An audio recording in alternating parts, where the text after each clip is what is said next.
So what kind of things do you think Malshin's been up to inside of Tolis?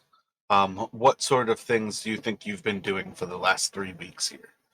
Have you been just kind of laying low in the docks, like finding day labor as you can? Have you been like searching for a place to kind of make your own in the Warrens? Um, do you think you wander around the rest of the city trying to do things? Offhand, like what can you think of? Do you think you would be doing in a new city for these last 3 weeks? Think I would have been probably doing like get the laying low day labor, like just earning some money without risk. That makes and probably trying to find some place to stay more permanently instead of like hiring or like renting a room. Those are probably the two things I would focus on. Gotcha. Do you think that would put you more often in the actual docks around other sailors, where it's easier for you to blend in? Or do you think you're trying to um, like find a presence into one of the guilds where you might be able to like find the protection of being in a guild? Um, Ranger, you could potentially join like one of the tanneries and almost be like one of their like like you go off hunting for leathers, basically bringing leather back to the tannery. Um, Place like the Warrens, you could kind of um, probably that's where you could like find or make a place that doesn't actually have a living resident. Um, if you get the shady drift of that one. The docks is more like if you could actually find regular labor, you might find a place that also will allow you, like to stay like in the warehouse. I would probably focus more on the dogs, like feels more at home. Like Gotcha. And I think the other thing actually was, I feel like you're you met one of the guards, one of the commissar's guards when you were pickpocketed. So another option that you might have is actually to go more towards one of those like central locations and look to join the guards. So I feel like those are the solid four like places you might end up, but the docks sound like the place. I mean, I met the guard also as when I got into the docks, as I tried to like bribe my way in. Oh, that might actually be the guard who I have named here, Innistrad. I feel like Yeah, that was the guard at the end of the dock that you like bribed, but he kind of like he was like, whoa, whoa, whoa, can't just be guard bribing guards in the middle of daylight, and he took you to a shady room to where he accepted the bribe. yeah, basically gave me some papers as well, or more legal paperwork. It looks more legal. Yeah, yeah, I think you basically purchased citizenship essentially. So hanging out at the guard or at the docks is probably the place where you would be. Um, Let me get um. Oh, All right. sorry, just that because I was hurt last time. Should I heal up or should I Oh stay? yeah, you go 100%. These are pretty much always going to be episodic, where there's almost never going to be like resting as a part of the game, so much as it's almost always going to be end of a session, long rest. But you're definitely, I think it's still the right and like the right idea to ask. But yeah, in the long run, I think pretty much every single time here, we're going to be doing like a single adventuring day just start to finish, and it's the same type of thing as this right now. This game basically will happen in real time. If you don't play Malshin for 3 weeks, I'm pretty much going to figure out what you've actually been doing for that time. Um, if somebody plays tomorrow, they might encounter something you're doing if it happens over the next few days. But it's one of those things you can kind of play into the future, into the next couple of days here. But in the long run, what that really does is say that if we play for 4 days here, you technically can't play Malchin for another 3 days, because he's, off on something for those four. But we'll kind of approach that in the long run. West marches are real time, and that's really what matters. You'll pretty much always get a long rest outside of game. Um, so let's say, um, depending on how you go about trying to get a job, do you think you are going around to places trying to convince somebody that you are a good worker and the worker that they should hire? Are you going places and trying to show someone by basically actually like giving them some free labor while you show how hard you work? What sort of thoughts do you have? Like if Maushin's going around the docks and you basically have probably access to, say, like bouncing people at taverns or like brothels, might be kind of like a lower end sort of work where you're getting paid a little bit less, but you're not actually doing anything until you're risking your hide to bounce somebody. Like doing like actual dock work where you're doing very physical labor, unloading ships and bringing stuff to like warehouses, or maybe on kind of the higher end might be something like getting in with a crew uh, who has like more long term um,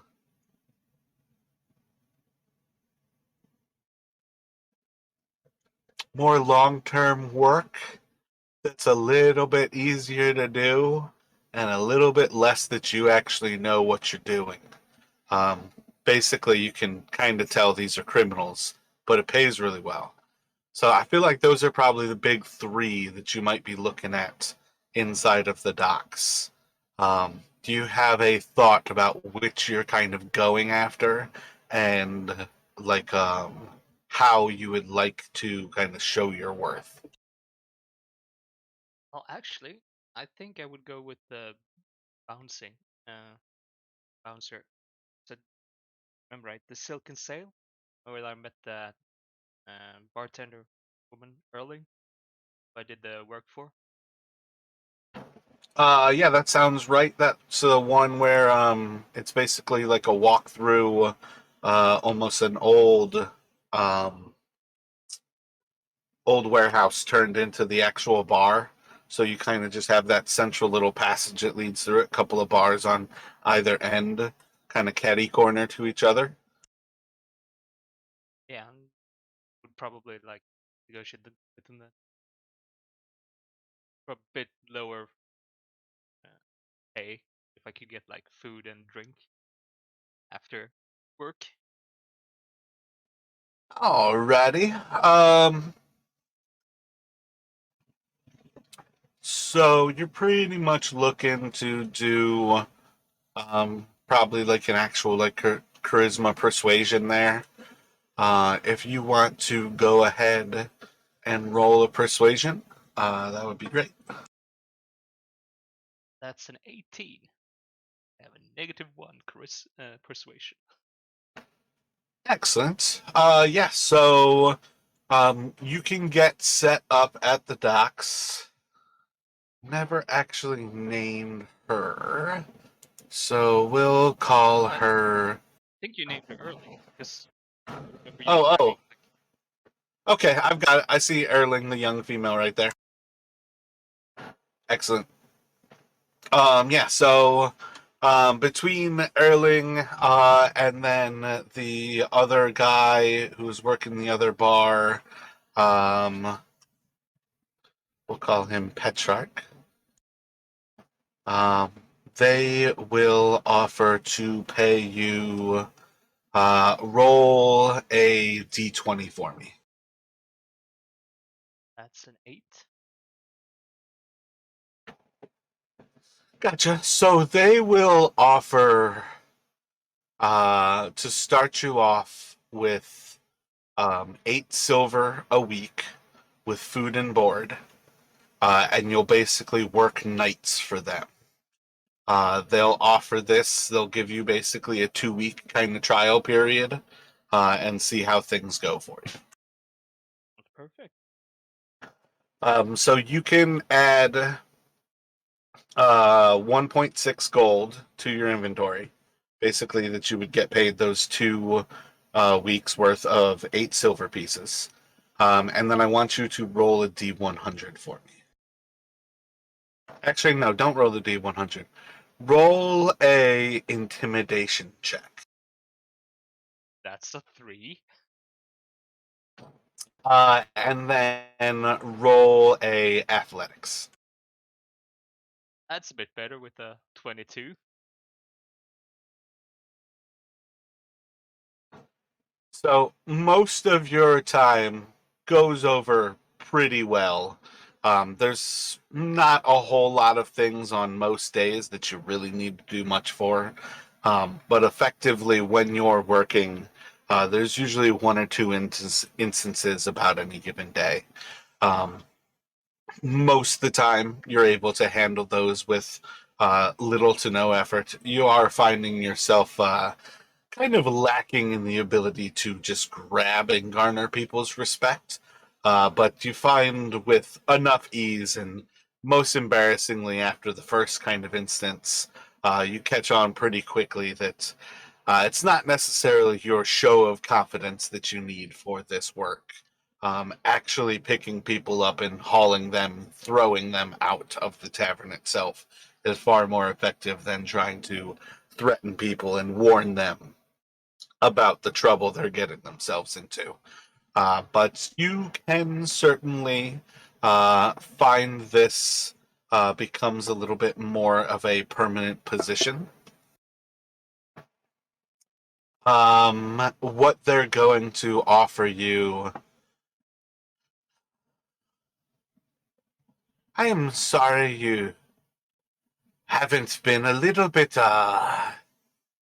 easier in picking up the threats and gaining the respect that it would be good for you to have. I'm sorry it hasn't come easily to you, but you are picking up the roughhousing a little bit more, and we'd like to keep you on, but we do have to drop your pay. We'll do 7 silver a week. Still room, still board. You can still sleep here. But we have to at least lower it until you start to pick things up a little bit more. And she'll kind of like look to you. Maybe until you find something that's a little bit more suiting to you. It's not always the greatest if every drunkard has to go to blows. Eventually, somebody will have a powdered cannon and blow a hole through you. Oh, yeah, that is certainly true. And I'll, I'll take what I can get. And 7 silver a week with a board is more than fine enough for me. So you can do another 7 silver, and effectively you can kind of look at for at least now, while you're basically giving up your nights to work there. You can basically make a silver a day and not have any cost of living that day, as long as you're working at the Silken Cell. It's very nice. So, as far as things go, kind of progressing forward, I think it's a solid time to have at some point you have a visit from the Dread Pirate Wesley, eventually kind of coming back to the docks. You probably see him occasionally. He probably knows enough that you've been working here, but maybe most days he's off and away out of the actual docks area. Um, can kind of tell like he hopes to set up some place of business like in the North Market would be kind of the most ideal, but he also is kind of wondering where he can find the best location, like deal wise as well, because the Midtown would also be wonderful if he could get something that he could set up near the actual Delvers Square. So he's kind of looking at, I'm not sure how much you remember of the city here, but the North Market is kind of more or less food focused, kind of open market. And then Midtown kind of has a lot of like the nicer things in life that uh, might not be mundane enough for most people. These things tend to be just out of reach of kind of middle class folks. A lot of nicer things, a lot of nicer housing. This is where you start to see some people who are um, noble by their money, not necessarily their lineage, kind of thing. People are starting to get extremely wealthy there. So he's kind of looking at these two places. He's probably not there most days, but every once in a while he does come back to kind of visit and see. Maybe the type of thing where if you like work at 5 most days, like going odd, maybe he'll come in early in the day and you guys kind of sit down and hang out for a little bit before the actual day gets busy at the silken sale. But at some point here, he's going to have a uh, a proposal for you. Uh, I was hoping you might have some free time, and perhaps I would be able to convince you that maybe you could do some work for some of the folks here in town who might see your particular abilities shine. I'd like to have you meet one of our mutual friends. We came across him a few weeks back when we first arrived in town. Kalimtas was the man that we had to deliver some ale to the Warrens. Are you familiar? Oh yeah, I remember him. Oh, you know me, always up for more work and more money.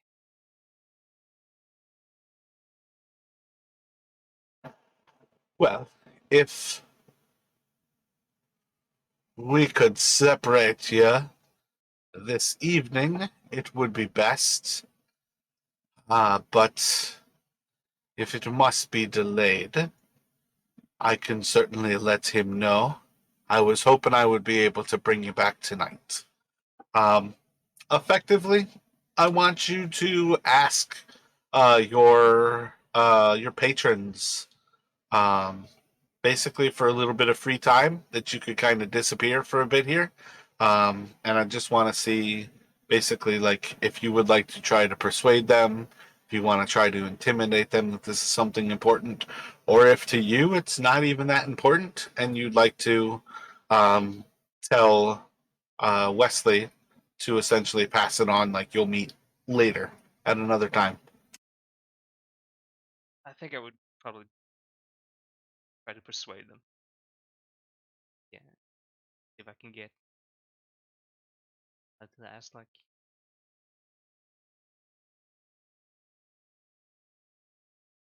yeah, I think I would go up to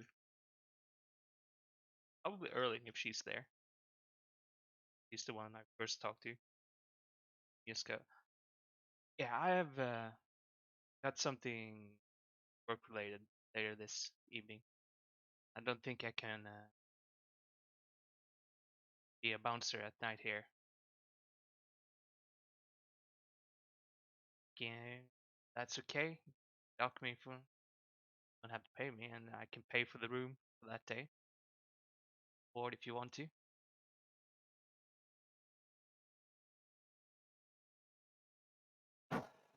Gotcha. So just do a normal persuasion here.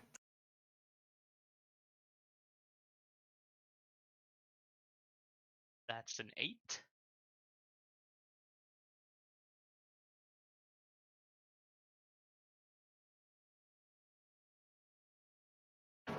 So I think in general, the response that kind of garners is probably something along the lines of maybe a long-winded rant to the effect of, if you're gonna be working here, we need you to work. If you can't work with us, that's fine, but you have to move on.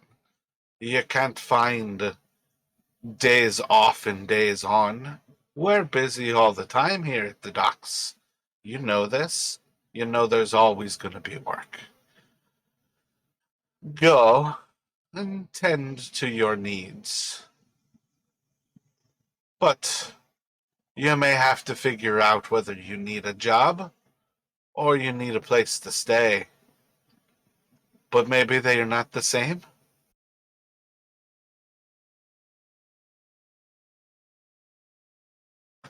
But again, a little bit more long winded kind of guilt trip. Yeah, I understand it. Okay. So this is a pretty similar kind of go around that you had before. You all are going to kind of heading through the North Market, kind of crossing that little in between for the bridge over the Kings River, where you come like right between Midtown and the Warrens, kind of focusing in that area, like eastern edge of Tolis. Again, everything around here still probably smells a little bit of the salt water. Things smell much nicer once you get to the cliff top and you're in the North Market above the cliffs. Things look beautiful as you're walking over the actual bridge over the Kings River. Things get much riper as you get towards the Guildsman districts and all of its smells and wonderments. And the Warrens only makes that much worse because it itself is even worse than the Guilds district. The city is always quite lively. While you are walking through the city, you also know this is where you've already had issues in the past, being pickpocketed. When you go to make this meeting, are you taking all of your equipment? Are you leaving some of your like coin and gear behind? What kind of thoughts do you have as you prepare to leave the Silken Sailor?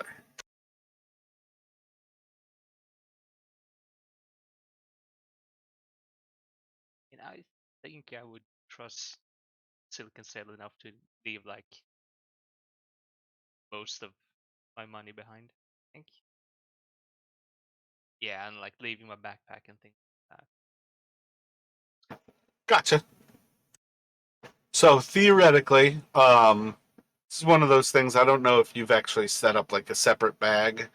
I feel like Avray knows how to do it. I'm not sure if D&D Beyond knows how to do it, which is kind of hilarious because they're the same thing. Um, but I don't know if you can put gold into a separate bag. So you can basically say like this bag is back at the Silken Sail. But effectively, I would say you can leave like any of your bags like at your cot at the Silken Sail, which is probably a less but relatively public spot to just leave things.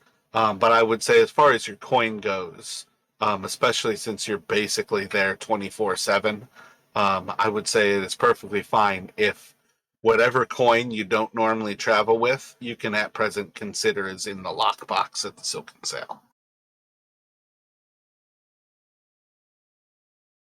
I think like But oh sorry. you're welcome to continue that thought. No, I was just gonna say like I think the like traveling expense that I would well, traveling expense, but what I would carry with me in money ways would probably be like most of my copper and like a bit of silver as well, just for whatever I need. Like nothing too expensive, not like nothing planned to buy, but if I need something, I have a bit. Gotcha. So yeah, when you start to head across the city, let me have you roll a d6, and then if that is not a 1, roll a d8. That's a 4 on the D8 and a 4 on the D6. Alrighty. So passing around the city itself, you all have a pretty uneventful kind of trip up the actual uh, steep switchbacks to get out of the dock districts. You have a pretty quick kind of walk along. Um, I can't even see the name of the actual street that kind of leads there for how low quality my map is. Shrunk to. But you can basically, I think it is kind of one of those things. From the docks, you might at times forget that the spire is just always kind of like looming in that western distance. Getting to the top of those cliff faces is kind of one of those reminders that that thing is there. It's very easy to kind of forget when you're spending your time at the docks. But you kind of make your passageway through, whole time still kind of like spires always in the foreground, or in the background rather, and you can continue walking on. A lot of people bustling about. You're a little bit more on top of things as far as your own person goes, but you're already looking a lot less like a um, fresh out of the sea kind of person, and far more inclined to look like an actual person of Tolis at these points. And you're finding much more like ability to kind of like blend in with the walking traffic.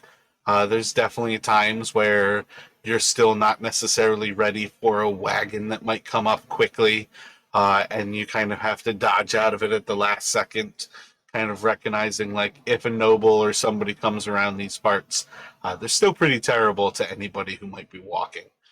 If you're walking, you're always in danger. But eventually, you guys will head back to the Warrens. You kind of go through that little zigzag into. Um, did I name that location for Kalintas?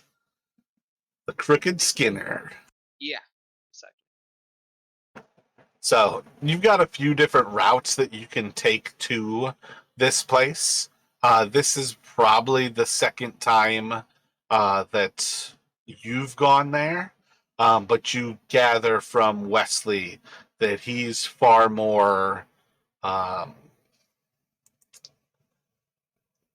not inclined, but he's far more used to this already. You can see signs that he's come here already, and things are much easier for him to navigate through the Warrens. But he will bring you to the Crooked Skinner. Again, this place is very much kind of like a like hunter's paradise, smaller kind of shack that's basically turned into this place, but one of the most whole buildings of what makes up the Warrens to get here. Um, do you have any thoughts while you're kind of going through the Warrens themselves, like basically find yourself back at the Crooked Skinner? I'll probably just keep an eye out for more rat folk. Remember them from last time. That I didn't put them above the surface. I don't. You can kind of keep an eye out. Roll a perception for. Let's see, that's 21. Yeah, 21. Gotcha. So at some point while you are moving through the Warrens, there's going to be a time where you're looking around, um, for. Why do you know about the rat folk? You just know about it as like the actual job from the commissar?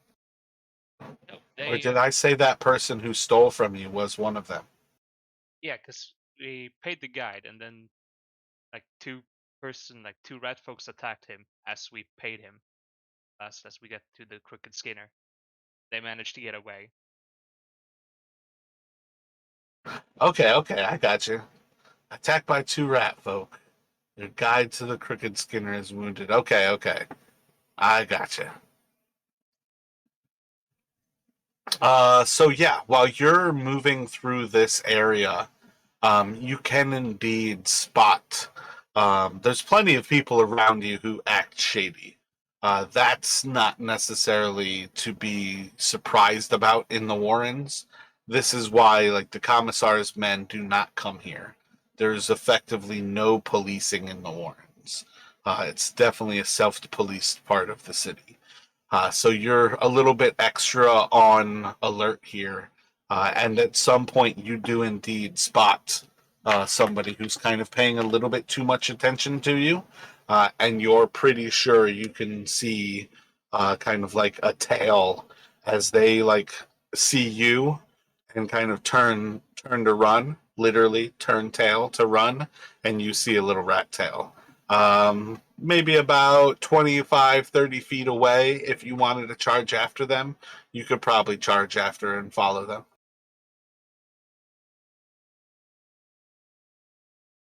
They're running away.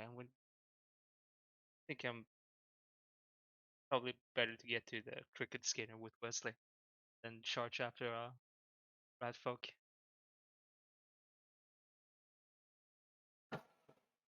Gotcha. Yeah, if you took those two rat tails as well, those are, I think it's 3 gold lions a tail. So you can Yeah. also add that gold Oh, but to the they gold. got away, so I never got the rat tails. But that's how I learned Okay, about this. But like, damn, I could have gotten more money. I gotcha. I gotcha. So when you arrive in the Crooked Skinner, you'll see Kalimtas once again inside of the actual tavern, kind of dealing cards to a group of like 4 individuals. Looking around, most of them are all about the same height. One of them seems to be far shorter than all the rest. But they seem to be kind of like sitting around this ovaloid table.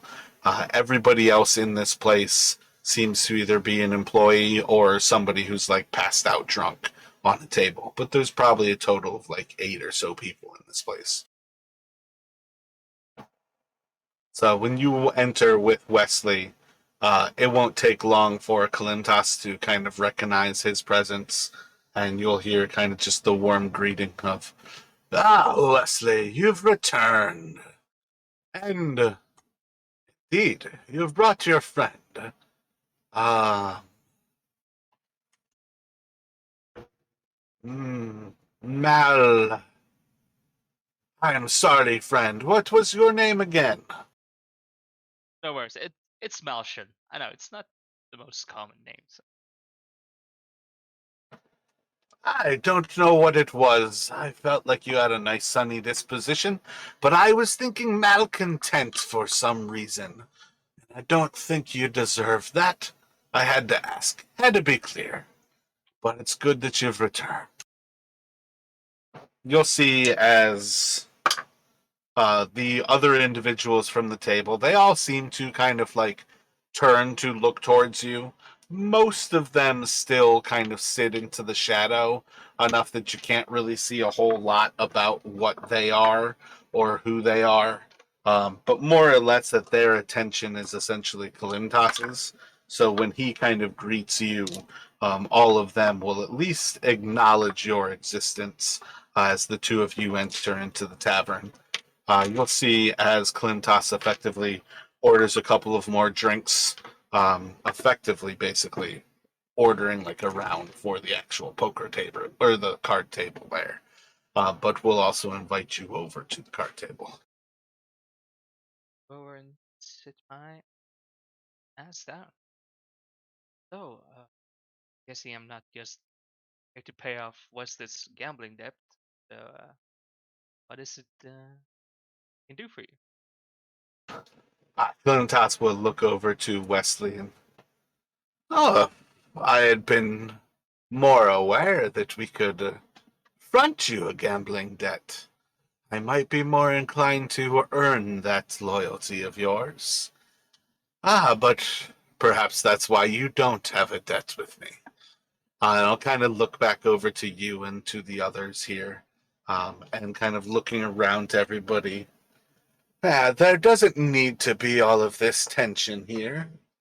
I intend to hire some of you for a job.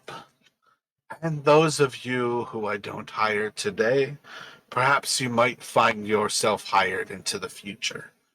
I'm looking to come up in the world, and I believe the Warrens are the place to do this.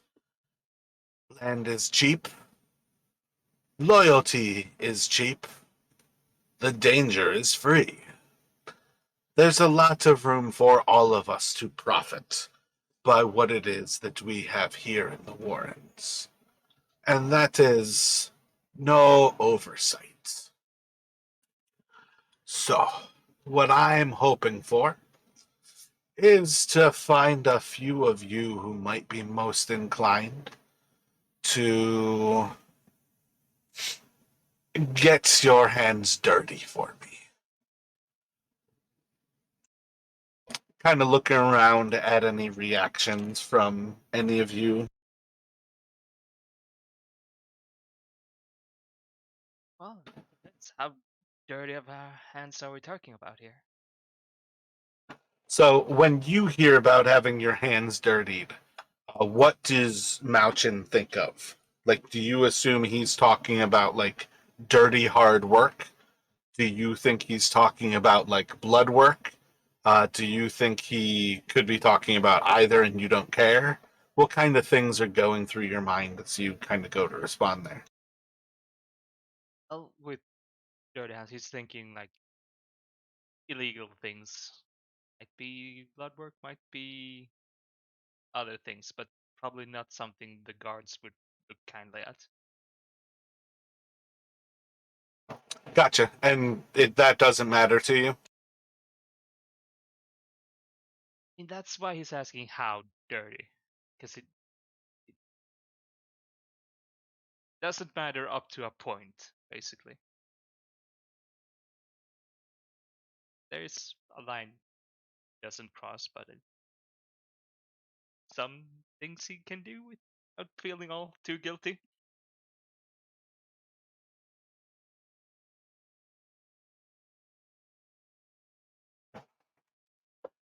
So you won't even really hear like much of a peep from any of the others who are sitting at this table.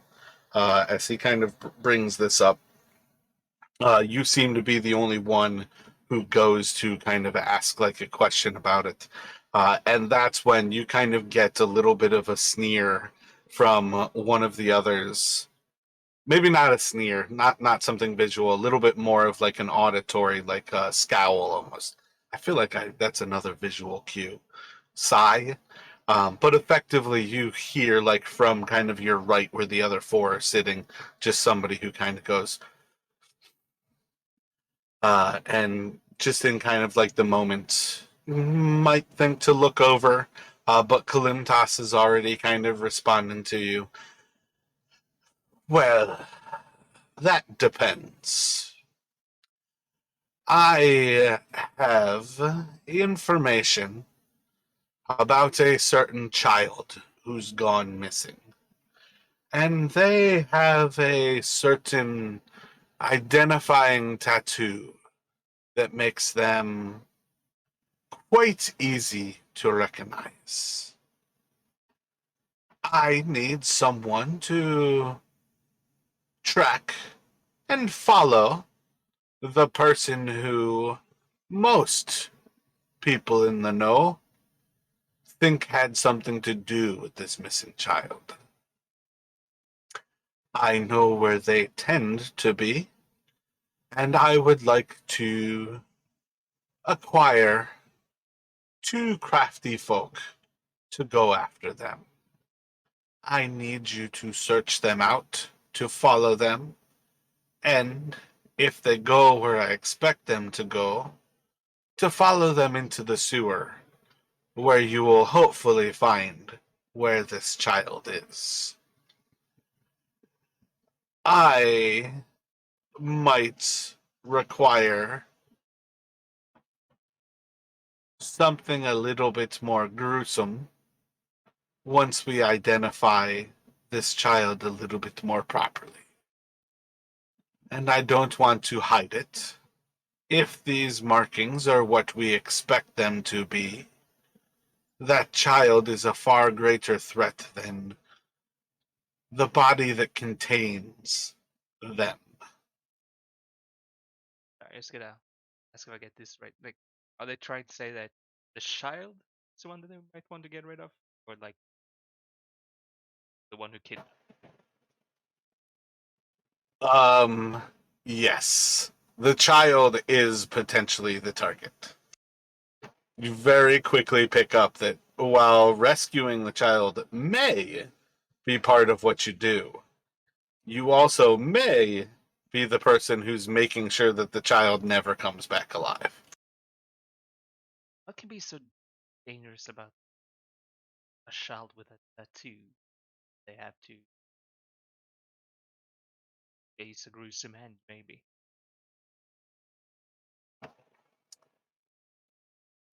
Even within the city, there are few who remember the times of Golgothamal. Um, I should have brought this actual up so I knew to say the right name. But I think for now we'll kind of stick to that idea that he says there are few that remember the times of Golgothamal. What we worry most about is that the rumors are starting to pass around that those who bear these symbols are reincarnations of the Dark One. It is our fear that this child is one of them. We need to confirm their markings, and if the worst is confirmed, we need to remove them right away.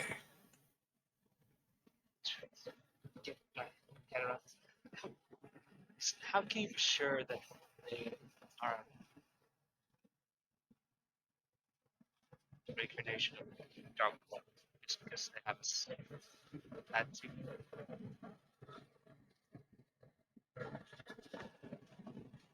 That's where you'll have to get over some of the details and perhaps make the greater choice for the many. We already know of a few of these children who are being born with these marks all over again. And we hope that by removing a few, we can protect the thousands.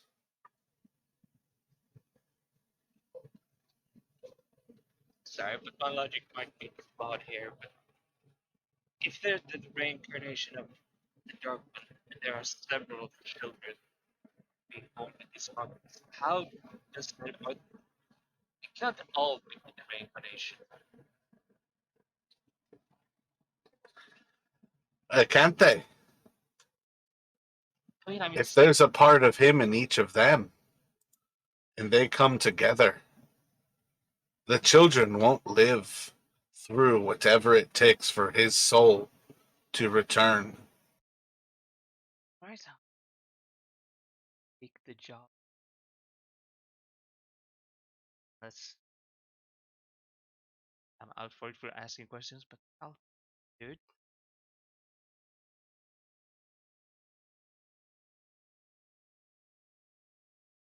So obviously this is not like a terribly like PC kind of thing to like discuss, like an actual child being like potentially the most evil thing in the world.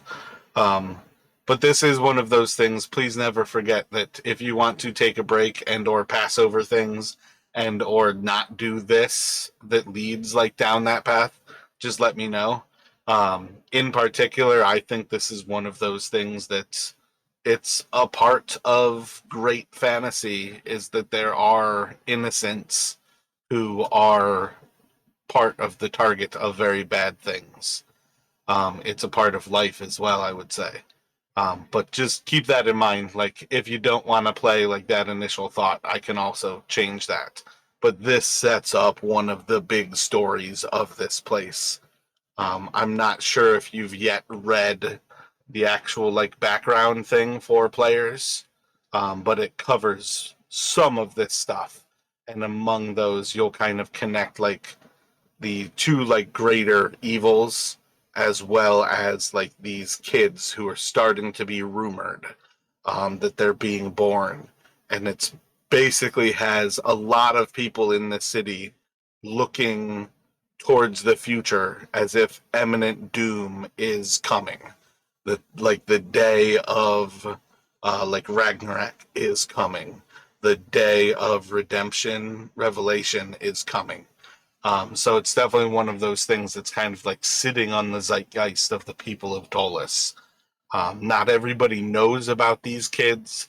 Not everybody even really knows about the actual like evil powers that like the spires are from, but it is constantly kind of a background thing that even the most mundane of person recognizes like above and below us there's evil. There's evil in the crypts, like there's evil all around you in this place.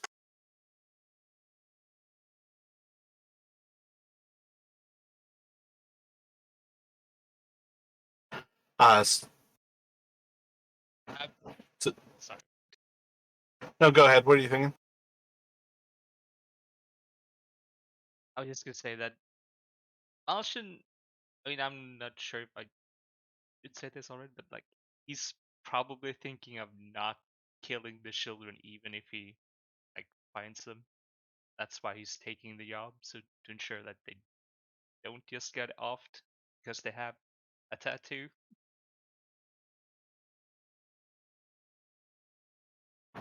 Gotcha. So while you're like accepting this, you can roll a deception check here.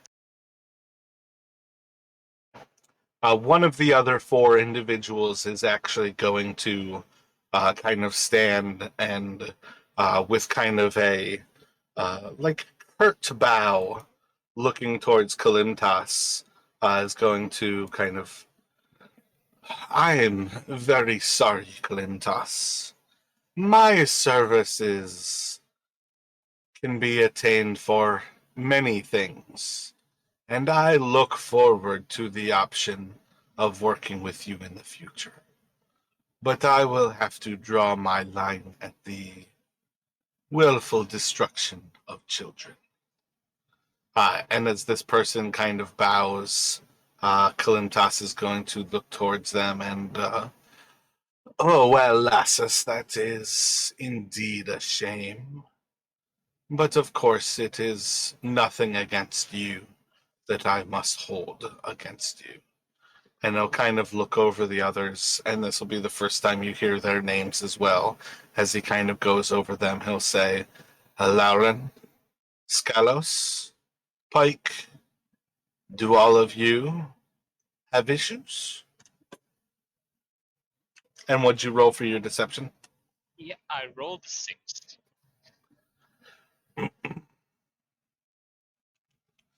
So as he's kind of like asking like the four of you that remain if you have issues, um, I think you'll see a little bit longer of a pause before he kind of looks over and, while Lassus is kind of heading out, he's going to kind of looking over towards you all again.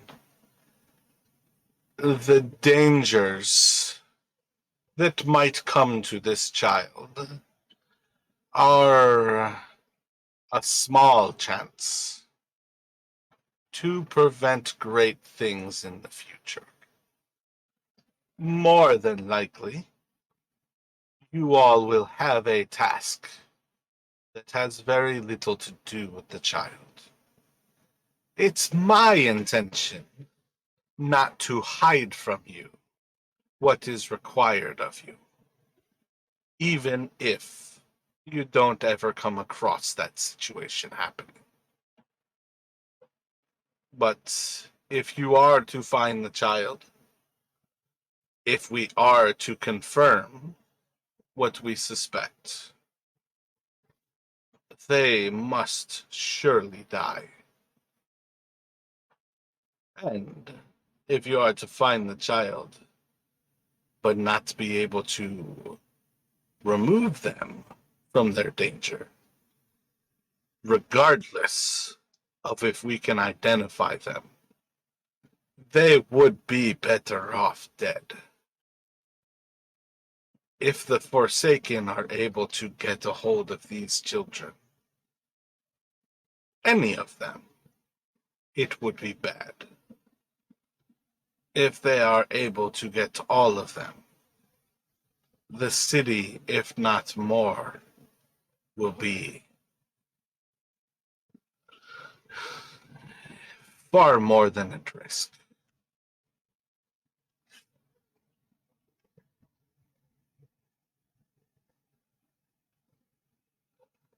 So you just have one more kind of opportunity where he's looking to persuade you all that may not be doing anything especially bad. But part of why he wants to prepare you for this is because in the worst of scenarios, they will need you to kill these marked beings.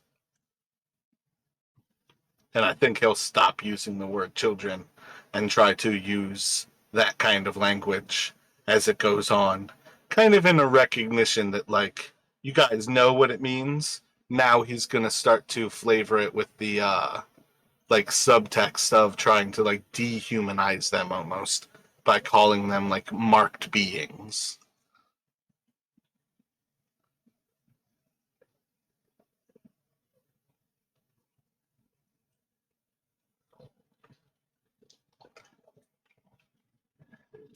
Well, if you are prepared to undertake this,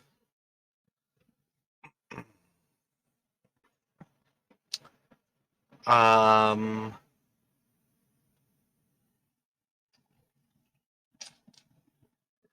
I think he'll kind of approach to Malchin and kind of pull you away for a few moments. Wesley tells me that there's potential in you, and I hope the wavering in your eye doesn't become a problem. There are powers at work beyond you and beyond myself, but I have great respect for who I've met recently here and who you've served under as your captain.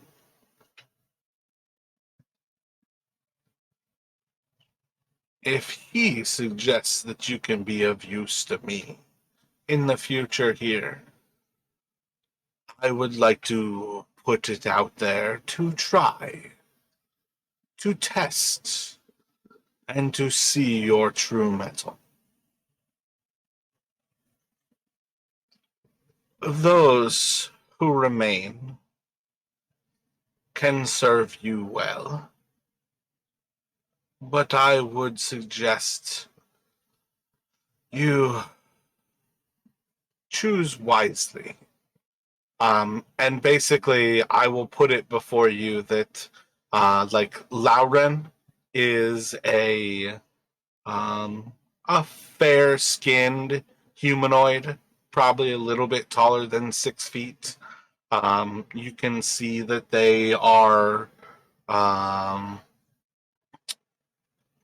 Probably lighter on their feet, potentially like an elf, if not like half elven. Um, Askelos is a little bit heavily armored. Seems to be maybe some sort of a fighter. Seems to be some sort of a human. Um, and then Pike is the one that is shorter. Pike is a smaller being. Seems pretty stout. Um, Maybe pretty like capable fighter, but you can see that they seem to have some sort of a medium armor on. So you're kind of looking at like Lauren, might be say like a rogue or a ranger. Askelos might be like a fighter or a paladin. And then Pike might be kind of in that same kind of grounds of um, like fighter or like paladin, cleric. I feel like Askelos and Pike kind of fit. Well, if I pick someone for this, I'll probably pick Aaron. If we were gonna follow someone, probably not a bad idea to have someone who's like light on their feet. So while the two of you are kind of standing up here, still like off away from the others, Kalimtas will just kind of raising an arm up. Lauren, if you would be so kind as to follow us. And to those of you, you're welcome to drinks, anything that you might care for the evening here. Uh, Maybe we'll be able to come to an arrangement sometime in the future.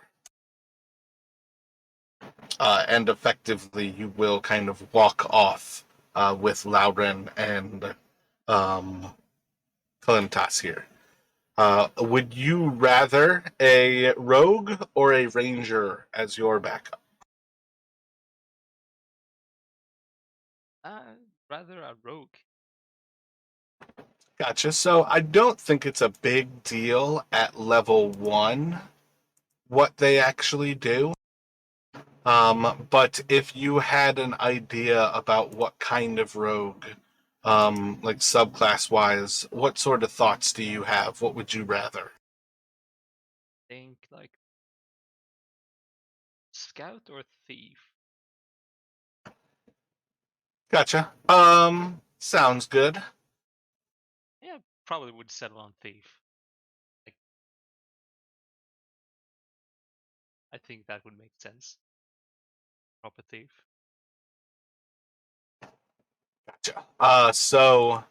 Kalimtas is going to give you all a rough sketch of a person you all are intended to follow. This person is most often understood to spend time in the actual dock district. So you're kind of returning somewhat towards where you're most familiar in this place. And as they start to describe this person, or even as they kind of hand this sketch to you, this is. Let me get a intelligence from you.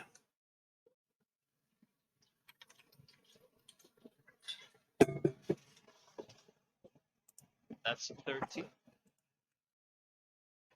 Gotcha.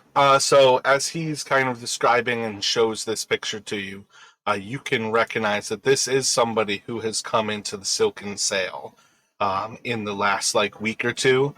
You may not have like a solid recognition of who they are, but it is the type of thing where your brain is just like, I swear I've seen this person while I'm bouncing people.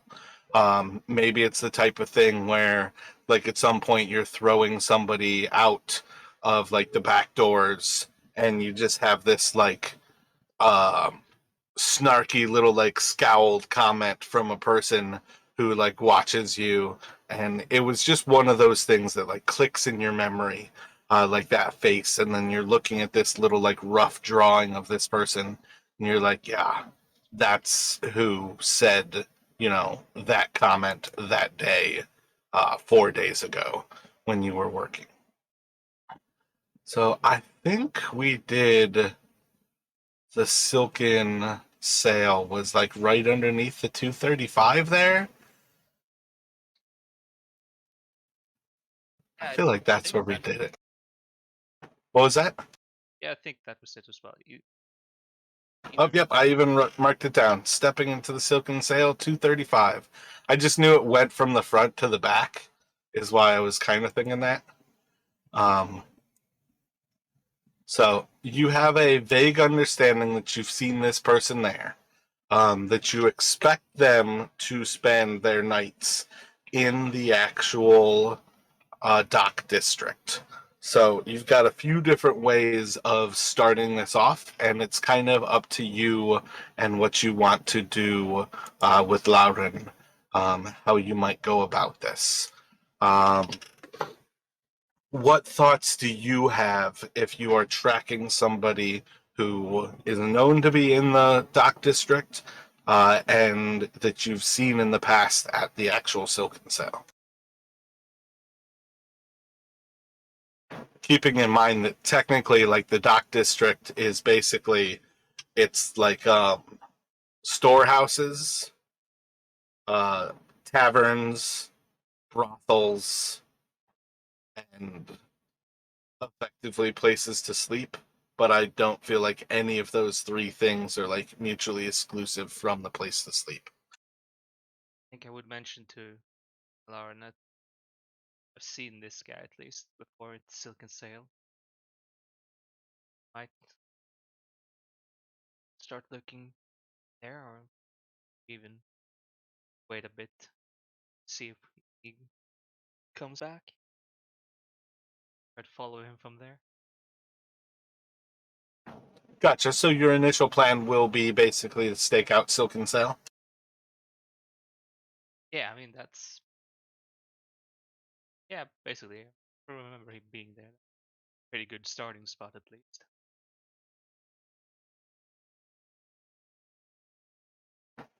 Gotcha.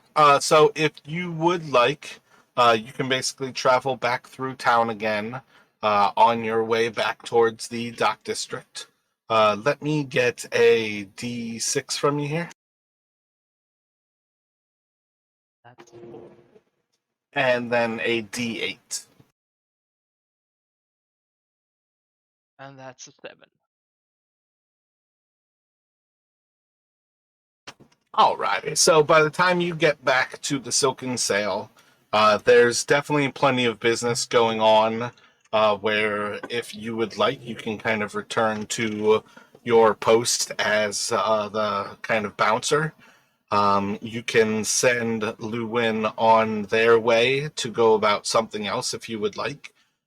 But when you walk in and you see the place busy, you'll have a few of those choices ahead, but it's not going to be long until you hear Petrarch or Erling kind of yelling to you um, to basically like handle this person over here or to do this, and they're immediately kind of like calling you back into action now that you're back. I'll do my work, but as I do it as well, I think I would go up to both Petrarch and you just said it, and Erling. Erling. Thank you. Yes, flew right out of my head. Yes, uh, like this. Try to discreetly show them the rough sketch. Yes, tell them that if this guy comes in, if they recognize him, they try to signal me.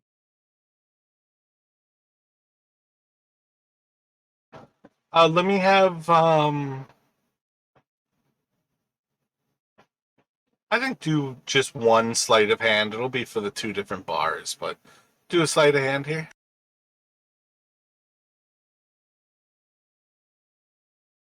That's a 12. Now I remember why I was rolling dice. Those roll so slow. When you go to Erling, she'll kind of look at it and I feel like I already have seen him come and go this evening.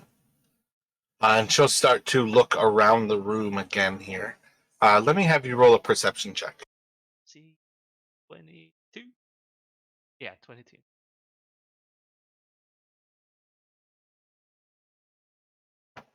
Gotcha. So when the two of you start to actually look around for this individual, let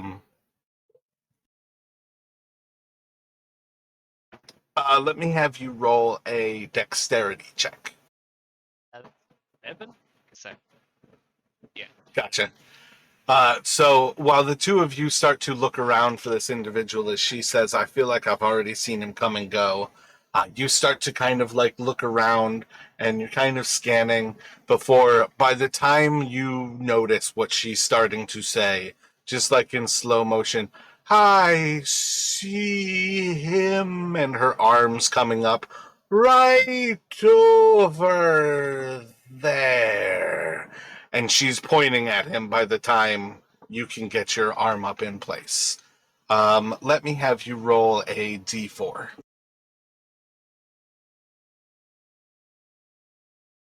That's a 2. All right, so you can kind of like slap her arm down in like a quick kind of motion. Maybe not even so much a slap, is like throwing your hand up into it and like pulling her to the side, like into like another motion. Maybe like a dance twirl or some such. But it's enough that you can kind of like, after she's already pointed, try to like distract this situation away and give yourself a few moments before you look again. And he seems to still be there.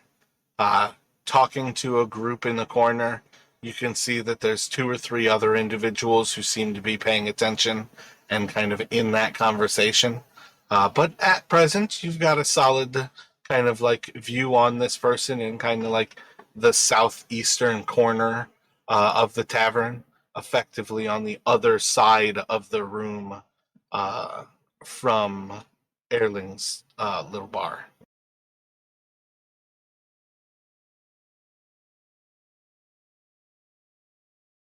I'll go like, thank you, Erling, for pointing him up, but maybe not point him up next time. Just tell me if you see it. That's enough. But thank you. I'll go back to Lauren and while still trying to keep an eye on the corner of my like on the I'm in the corner.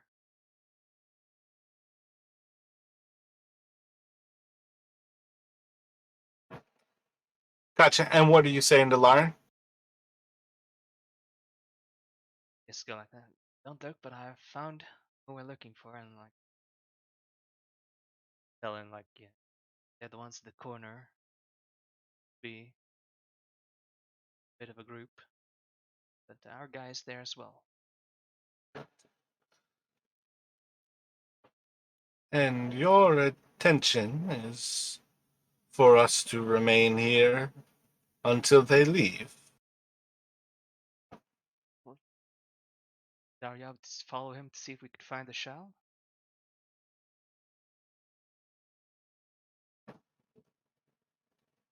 Is there perhaps not some value in us provoking them so we can take control of the moment instead of having to react to their choices?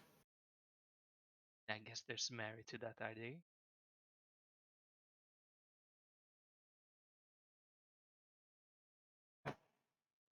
Do we wait, or should we set the fire? God, decisions for me. Yeah, yeah. Why not set the fire then? See where they run off to.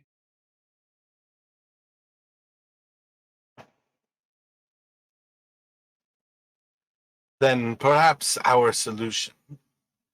I will continue to watch this side of the tavern, and you can go for the other exit. Effectively, Lauren will say, like, basically, like, I'll watch the western side, you watch the eastern side. I will move over to Petrarch and instruct him where that person is, and have him yell out their location to us in a few moments. When everyone is alerted, they should make a break for it. And we can follow in this way. One of us will be at the door that they leave from. Like a fine idea.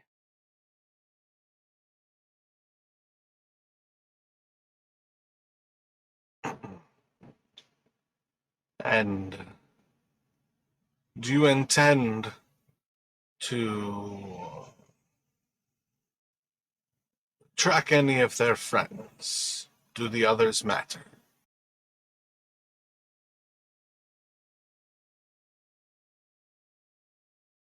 I think for now at least we should just focus on the guy we were sent to look. Get him, then maybe he can tell us find others we need to. Focus on our mark for now.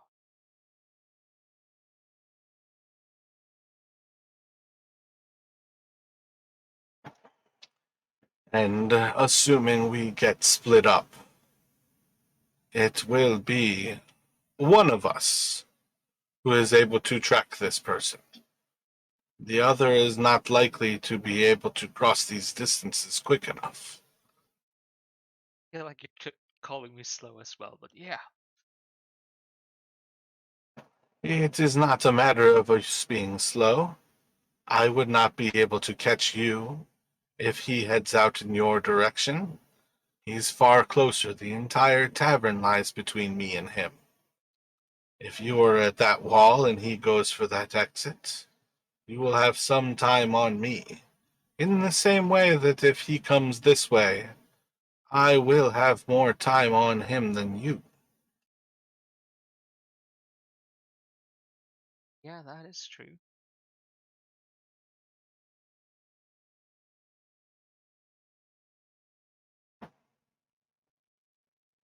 I do not believe the person who is following most clearly should follow as close as they might want to. It's why I ask. At some point, once they start to move, we should allow them to move seemingly freely. Yeah, that is true. They won't really go to wherever they're hiding out if they think they're being followed. Otherwise, we could capture one right now and torture them. Let's go with follow for now. I think that's a better idea. It could take some time to talk to some of our answer and they might get away in that time. A little bit of a smirk kind of leaves his face. That is also acceptable. So he'll basically kind of like nod to you to go off to the east side, kind of hanging out towards the exit of the tavern. And he's going to kind of move over towards the bar. Seems to order an ale, and he's kind of like drinking next to um, that bar before he kind of like sets down the ale and starts to walk outside. A few moments after he walks outside, you're going to hear as Petrarch kind of like yelling across the bar to Erling. You just hear Petrarch like, I see him over there in the corner, and basically points towards this guy. And you see those three all start to kind of like look up after it kind of becomes apparent that there's like a yelling about them. No, the most dangerous die to drop off of my desk, the D4. Ah, the caltrop. Definitely gonna have to find that after the game. Alrighty. Two of them are going to leave through the east side of the building. Um, the person who you are actively tracking is moving through the actual crowd in the bar right now. Are you going to allow those two to basically leave and go after the one who you know you're after, um, and you're going to try to follow behind him, or are you going to try to follow those two? I will try to follow the one we are actually looking for, like the one in the crowd. How closely behind him do you intend to follow? The bar is like 120 feet. What's that, like, say, like 90 or so meters, like, long, like from side to side?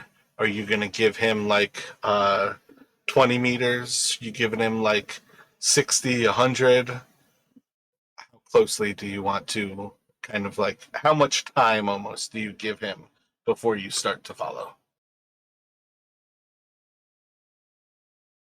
I would think, I'm not sure how much time, but I would try to keep like 50 or 60 meters behind him. Sure what that would be.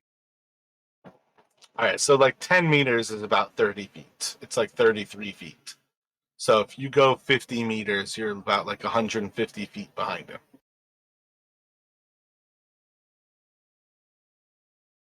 Trying to envision right now, like, what is 50 meters?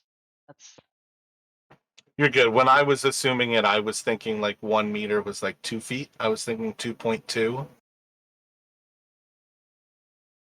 I guess that's almost closer to an inch and a centimeter. So I'm not sure where I got that from. So what? Like the building would probably be like 50 to 70 meters long.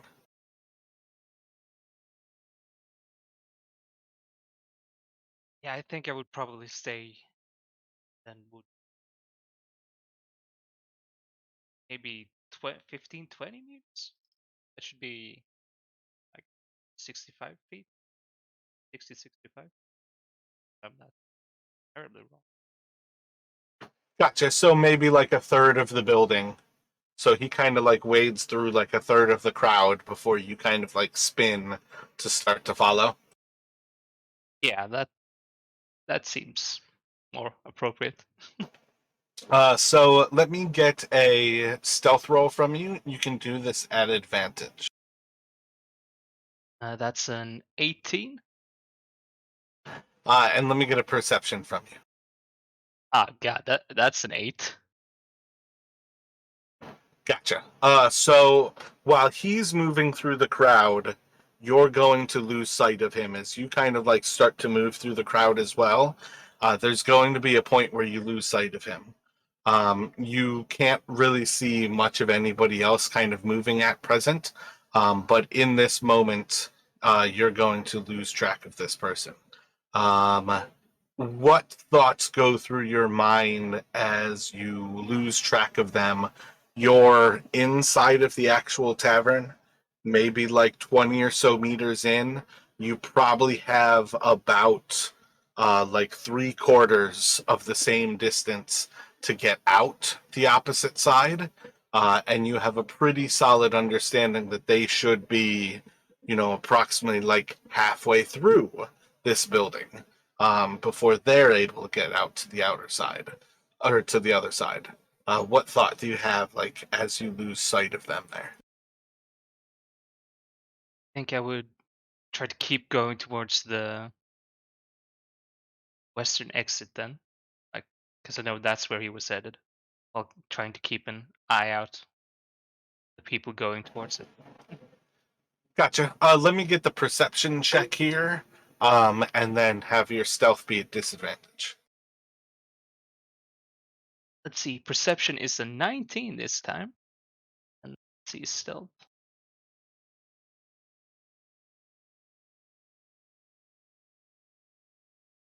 My stealth is an 8 instead.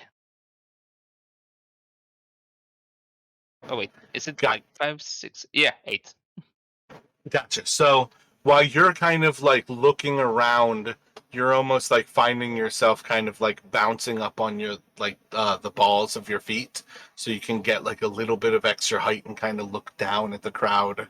But while you're still kind of walking through it, you're attempting not to be super obvious about this, But as you're kind of moving through the crowd, trying to actually recognize where this person is, you're gonna kind of like get this moment of like triangularization where you can see Lauren now is like kind of like almost like waving a hand to kind of like direct you like a little bit more to the right. So like basically a little bit more to his left. And he's kind of like directing you towards the crowd. And that's about where like it like centers your eye onto this person. And that person is looking at you, and then they look back at Lauren. And it's basically this recognition right now that inside of the tavern still, they're approaching the end of the actual tavern. They'll probably be getting out of it, but this is the moment where that person now recognizes that there's the two of you who are like following behind them. Um, what do you have? What would you like to do as you kind of have this recognition where like the three of you are all almost staring at each other in the eyes? I would, yeah, I would probably just try to rush him by that. Then, like, if we're it's like that made, then probably better to just catch him instead of trying to get him to run. Gotcha. Let me get an athletics from you.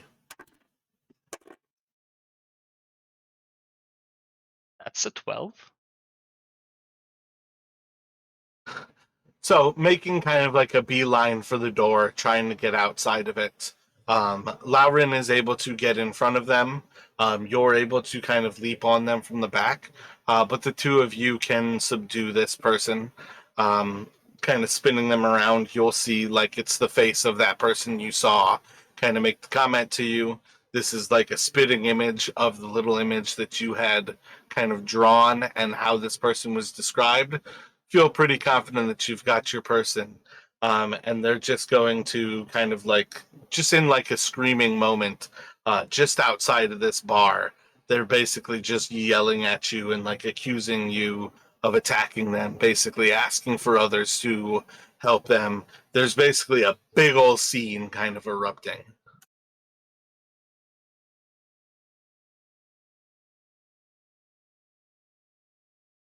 I guess I'll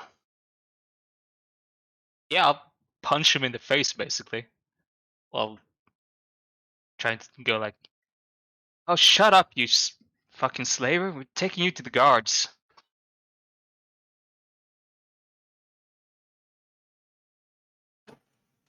You can either roll a performance, you can roll an intimidation, or you can roll a deception. Love that I choose the roles where I am shining the best at. Let's see. I guess doesn't Not really all matter. rolls are for the same thing, though. When I give options, like those options are also for different things. So, like if you're rolling a performance, you're kind of putting on a show for the people around you. If you're rolling a deception, you're trying to like, get people to believe like this is a slaver and, you know, kind of like tarnishing their long term kind of reputation type of thing. You know what I mean? Like there's all kinds of different things that you're doing by what role you choose to do. I think I would probably go by performance then, like basically trying to put a show for the onlookers. Gotcha. So this is far more to kind of like drop all the attention from you all to kind of like make this look like you're just bouncing somebody. Yeah, basically. Let's see, D20. Yeah, that's one of my favorite things about how to run things is I like to give those options where it's like you're clearly trying to do a few different things, but there's a few different roles that could sum it up, and each of them has like a little bit more of a tack to it. But that 17 was the roll. Yeah, so that's a 16 because that's a -1. Gotcha. Yeah, I mean that's plenty enough to get most of these people very quickly kind of spin back off to the actual tavern and more or less the normal rowdiness of the dock district here. I think you might have some kind of like quick attention, like, oh, you filthy slaver. Just kind of like little things because, like, the rumors of slavers in this area are running, and they predominantly are upheld by the actual, like, the conversations of taverns in the dock district. So it is a certain thing that, like, more of these people are inclined to know about that. Gets their attention for a moment. You get a few of those sneers, but after a few moments, the two of you can kind of stand up this individual. They're effectively still yelling for other people to recognize that they're being attacked here, but more or less the tavern goers and like the people on the street are already kind of ignoring the three of you here. Um, I'm gonna bring them up to their feet and basically have them follow along with you. You've already punched them once. Are you inclined to knock this person out and get them somewhere safe? What kind of initial thought do you have? What would you like to do with this person? Yeah, I'll probably try to knock him out. Just knock him out cold and get him to stop screaming and bring him somewhere where we can interrogate him instead. Gotcha. Let me have you roll an athletics with advantage. That's another six. Yeah, 16. Alrighty, yeah. So he struggles a little bit, tries to get himself free. Overall, with the two of you kind of holding him back, you're able to kind of subdue him enough. Um, I hate the movie trope of knocking somebody up on their head because concussions are not a thing in movies. But when you go to knock them out, are you basically like blunt object to the skull? Are you just kind of like tying them up and like hog tying them while you've got brute force? Do you want to actively like basically stab them so they start to bleed out and you're the person who can keep them alive and or allow them to die? I think, yeah, not head wounds and not stab wounds. Yeah, probably. Actually, probably would like try to punch like solar plexus, like really, really try to knock the wind out of them, like really hard,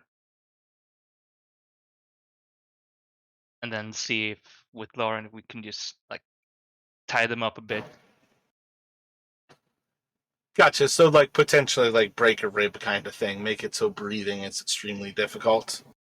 Yeah, because if breathing is hard, then you're not gonna be screaming as much either. Gotcha. So yeah, let's go with kind of this idea, like a few more punches, and you're able to like kind of crack one of their ribs, like right about the solar plexus, and kind of incapacitate this person.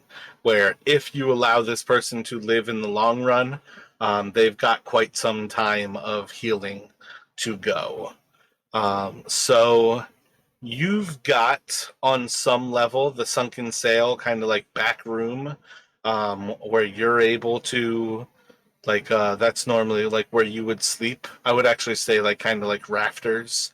But it is one of those things where it also doubles as like penny beds. Like it is a cheap place to sleep for public things. You do have actual commissars guards, like city guards in the dock district if you wanted to take them to the guards. Uh, You could try to take them across the city, which becomes more and more problematic. Um, where do you think you would want to take this person as you start to like address that it might be difficult to find a place that you can interrogate somebody right now? Yeah, that is a problem. What time of day is it by now? Like, You're looking like 8 p.m., like past sunset, but still like early. what would you say that most people would have stopped working in the warehouses by now? Roll an intelligence.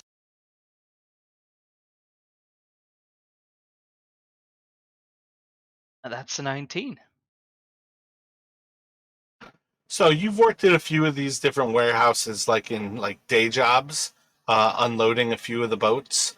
You definitely have a solid understanding that at this point, most of those warehouses should be effectively as empty as they get.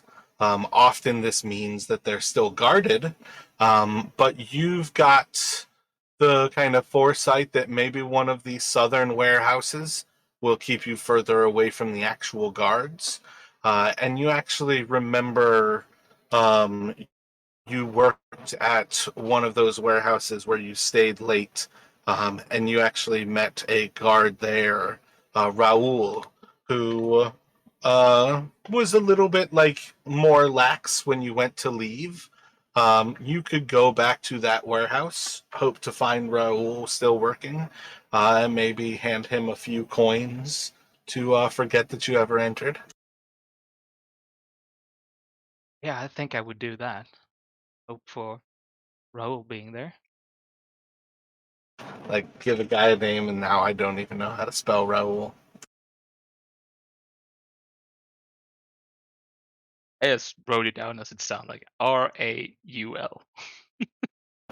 That's actually what I typed, and I'm like, I swear, where I like was looking, I have like a list of names. Like, I swear there was an O in there. There's an O between the A and the U.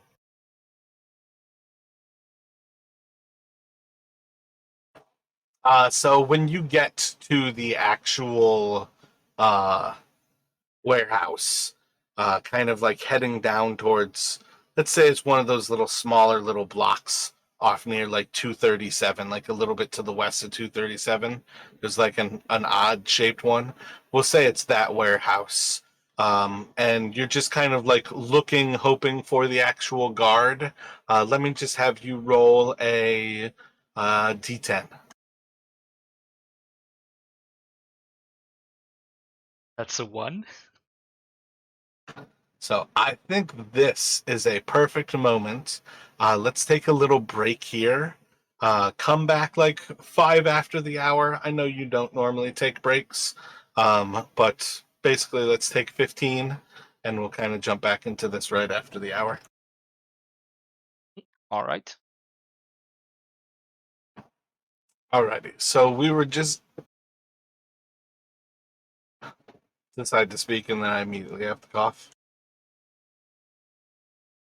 So we were just kind of getting you towards like the southern part of the dock district as you guys were moving this person to a location where you had worked in the past. And you were hoping to find a guard that you had known at that time to kind of allow you to do your work a little bit later than you were meant to be there, but effectively allowed you to go unsupervised, like through this little place, and you were hoping that you might be able to find your way into that similar situation. So, going up to this place, basically, this is what parts of the warehouse you had kind of experienced last time. So, like, overall, you know that the warehouse is basically this large square or large rectangle. I probably should have dropped it sideways because of the one that we said it was. I'm not sure if I can solve that simply, but I feel like it would reveal the shadow that I put in place. So I revealed the locations, assuming that you had already been through these, so you have somewhat of an idea of like what you're getting into. And we'll kind of say that like you went in and out of 3 different doors while you were here. One doorway was there, a main doorway was there, and then another doorway here. So at times you basically like pass through this whole place kind of in these different ways. But effectively, that you've got those three different entrances. When Raul was on watch, Raul was.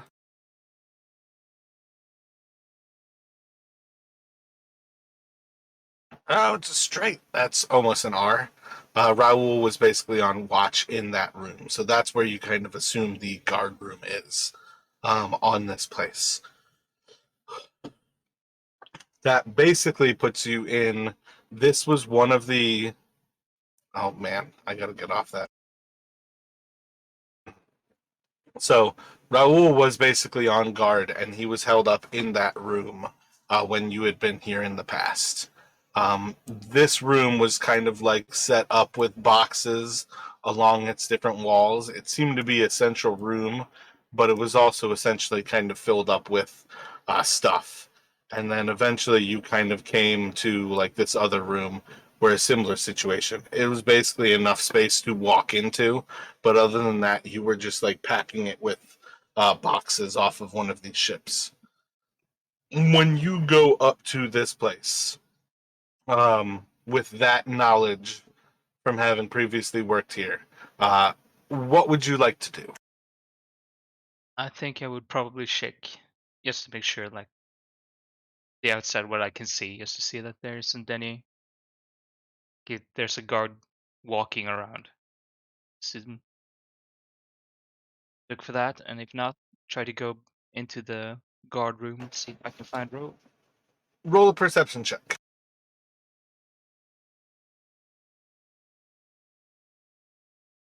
That's 15.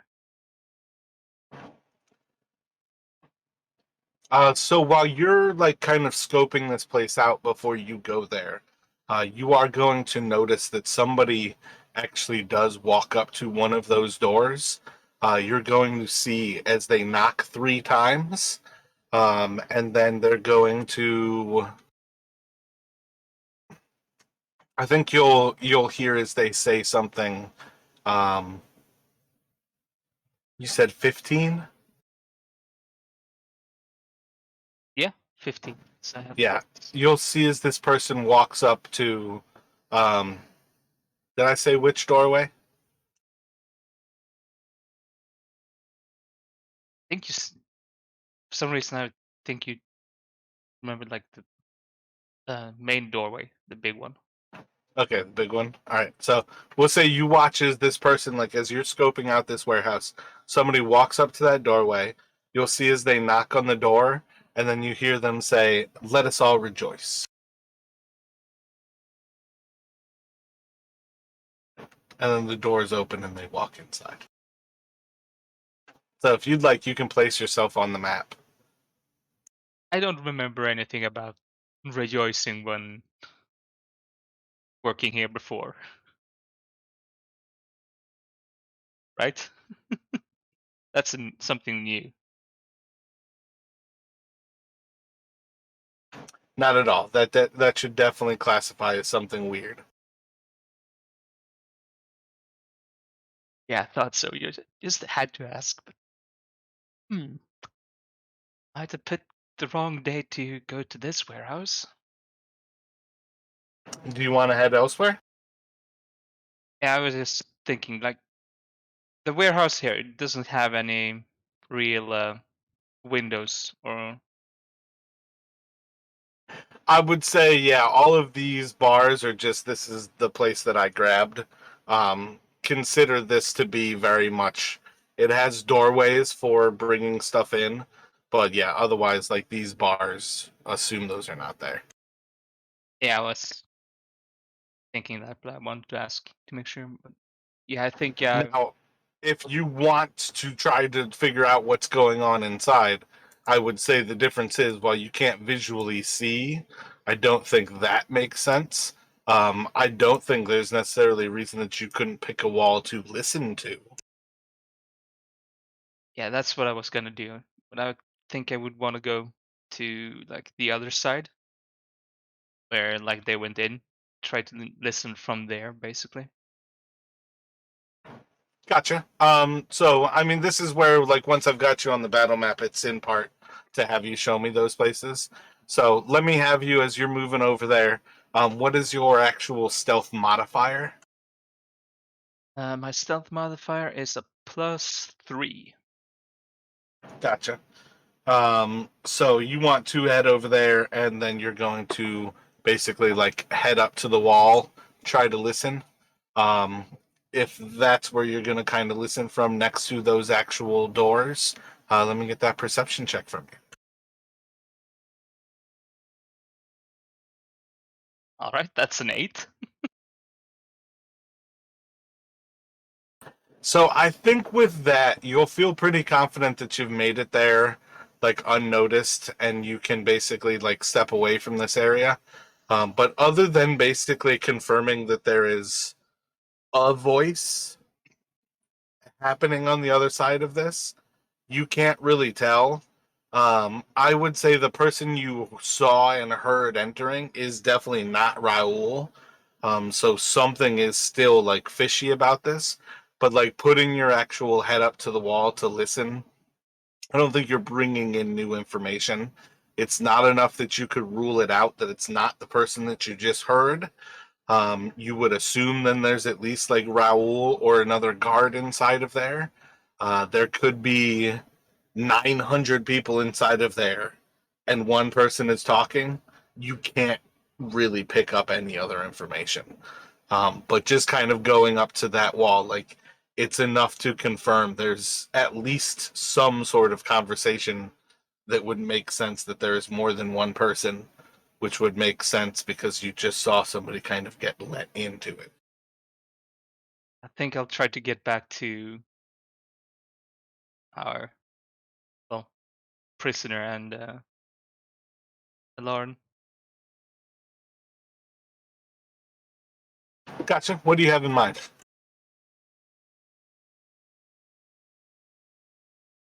Go back and tell him like, I don't, not sure that, don't think the warehouse is empty right now. There seems to be something going on. Don't think we're gonna have a chance to interrogate him over here. Tell Alarm as well about, I'm not sure if they heard the, oh, the code, what was it? Rejoice and, goddamn. If you personally forgot what it is, you can roll an intelligence. I'll do that because apparently I have goldfish memory. Thankfully, the dice is a 20. So you heard the three knocks, basically like a pause, and then let us rejoice. Thank you. That was it. I'll tell her about. For what it's worth, dealing with shady business and like pirating, you have a pretty solid understanding that that's like a passcode. Somebody probably said something that let us rejoice is the reply to. Yeah, but still, we're trying to get this guy interrogated. Not really sure we wanna This is true. trust it to whatever this This is. passcode may work tonight and it may not work in the future, or it may work in the future. Yeah, I'm gonna suggest that we leave here for now. Try to find somewhere else quiet where we can interrogate him. Yeah, whatever this isn't what we were looking for right now. Gotcha. So you can head off back in another direction. There's some more spots down here in this area. You're kind of getting to the end of some of the actual like warehousing, like in this specific area, and it's a little bit more kind of like the last remaining like shanties, like things that are like actively kind of sinking into the sand. But you do have some options around this area that are closer. You could head back off to one of the other locations. If you're still looking for a warehouse, you could go for that. You could potentially find a spot that is just like barren and ignored enough that it might feel satisfying. What would you like to do? I think by now I'll probably go just for any kind of like barren, like overlooked place, just to get it done. Gotcha. So roll another perception here.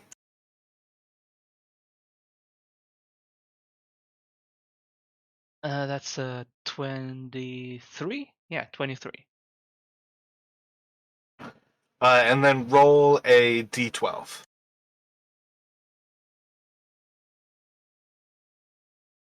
and that's a 9. My bad, you said a 9. Yep, a 9. Gotcha. So you can basically spot, like, there's a few of these little locations that are off behind buildings and, like, almost covered by the cliffs above. But you can spot a few of these different locations where you could kind of take this person off and basically get right up next to where often like a building is basically backed up against the cliffside or backed up against the water. But there's a few of those that are closest to you that you could kind of go to. I think I would go to the one like just north of 236 cliffside. Gotcha.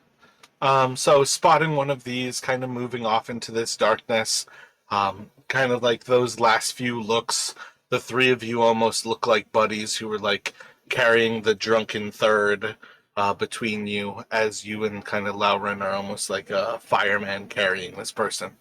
Um, Kind of get them off into that distance. You do that final look before you step off into the shadows. You have this person. Effectively, they've been rendered unconscious since you guys actually knocked them out at the sunken sail or silken sail. But you can like bring the person back with a little bit of water splashed over them. You could try actual like physical abuse to see if they're close to conscious. How do you imagine bringing them back from conscious or from being unconscious?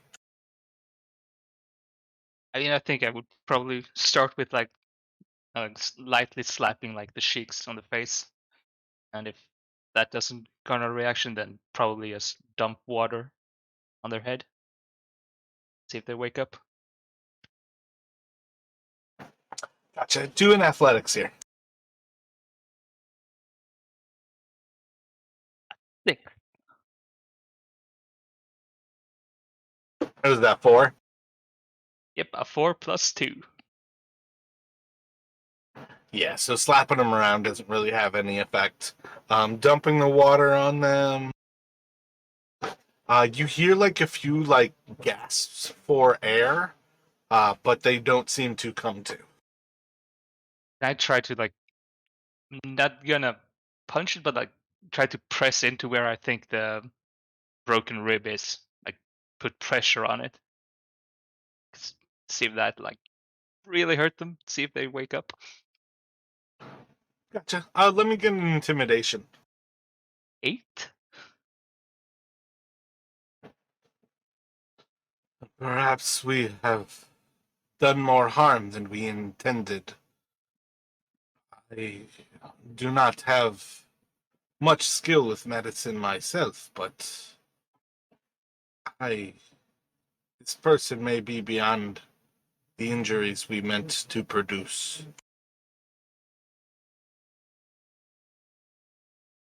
Can you please do a medicine check? And sorry, that was Lauren, by the way. Yeah. Let's see. Medicine check. Right, 20, right? Yeah. Oh wait, that's a +2. So 14.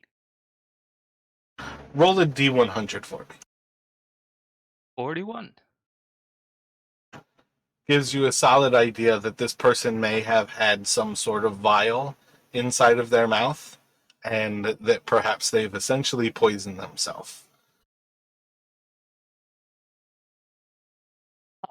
Fuck. Well, that isn't ideal.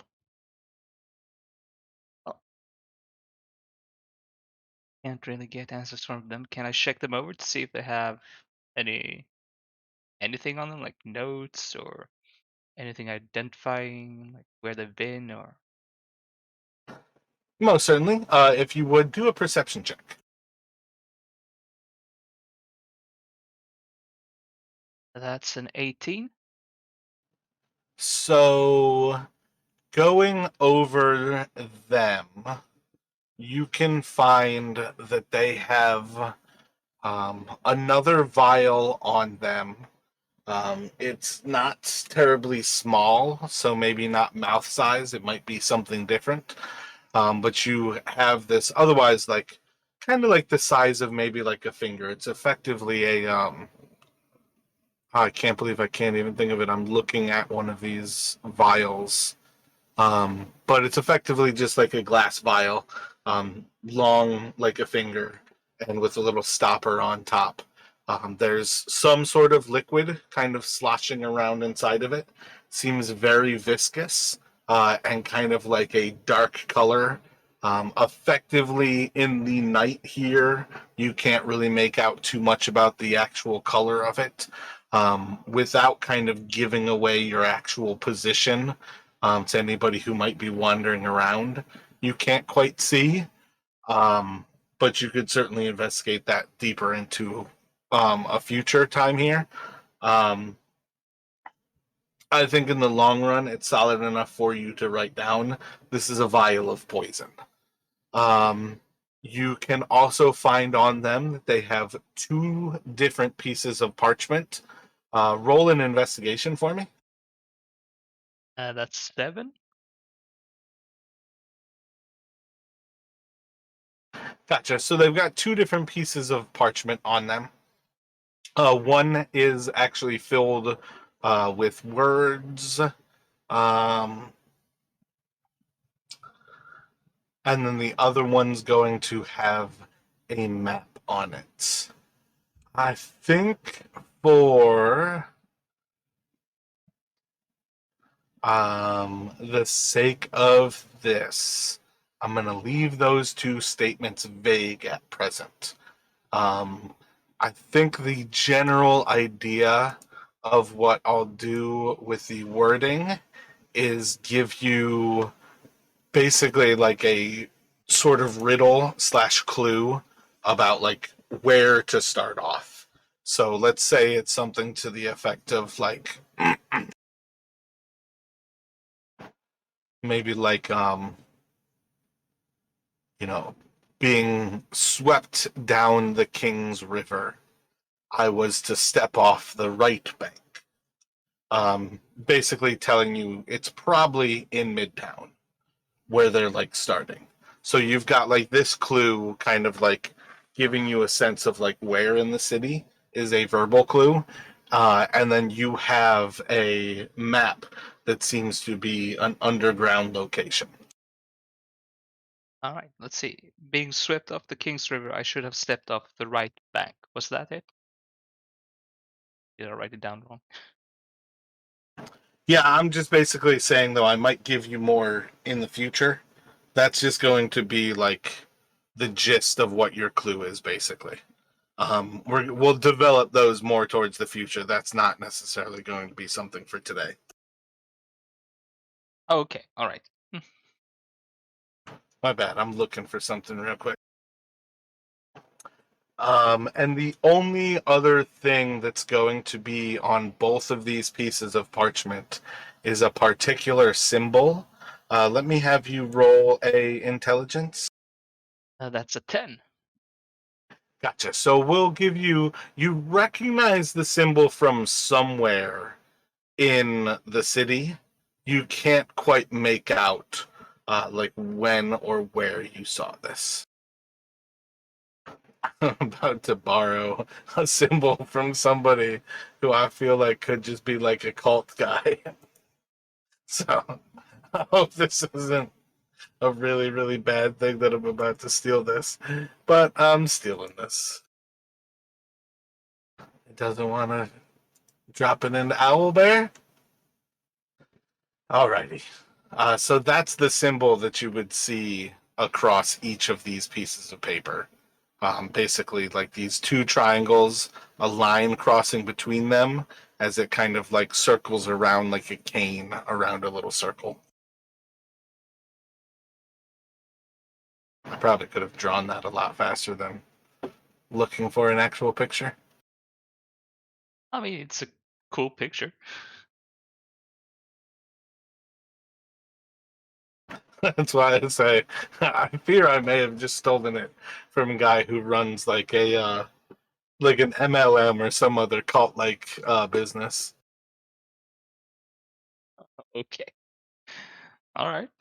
Oh, authentic. So you've got this guy's body. You've gone through it and found a few things on him. Let me have you roll 4d6.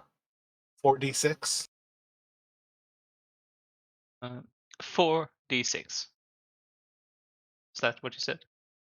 Yeah, and if you could let me know what they are, like all individually. My bad. I probably should have.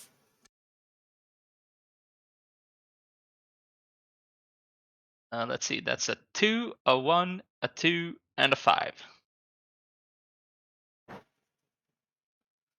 Gotcha. So, um, cash on hand, this person had 5 platinum pieces, 2 gold. It was basically copper, silver, gold, platinum. So I think you said like 2, 1, 2, 5, but basically copper, silver, gold, platinum. But that's going to kind of dead end this. Maybe Lauren at this point. We have the corpse, and the fact that he would not be captured perhaps says plenty.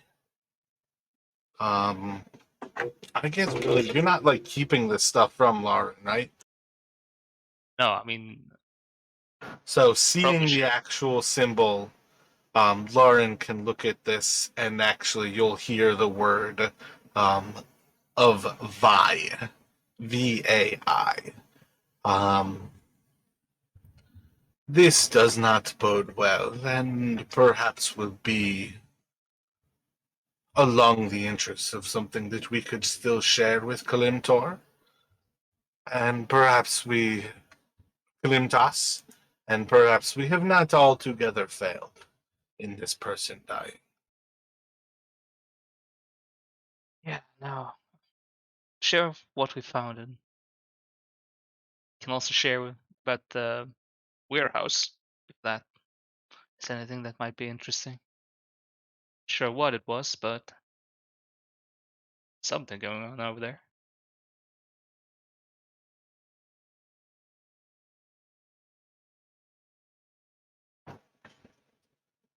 His body is not going anywhere. Do we take him to Kalimtas now? Do you want to investigate the warehouse?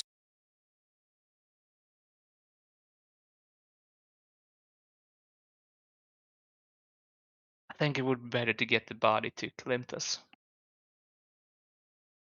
and whatever we have found to him as well.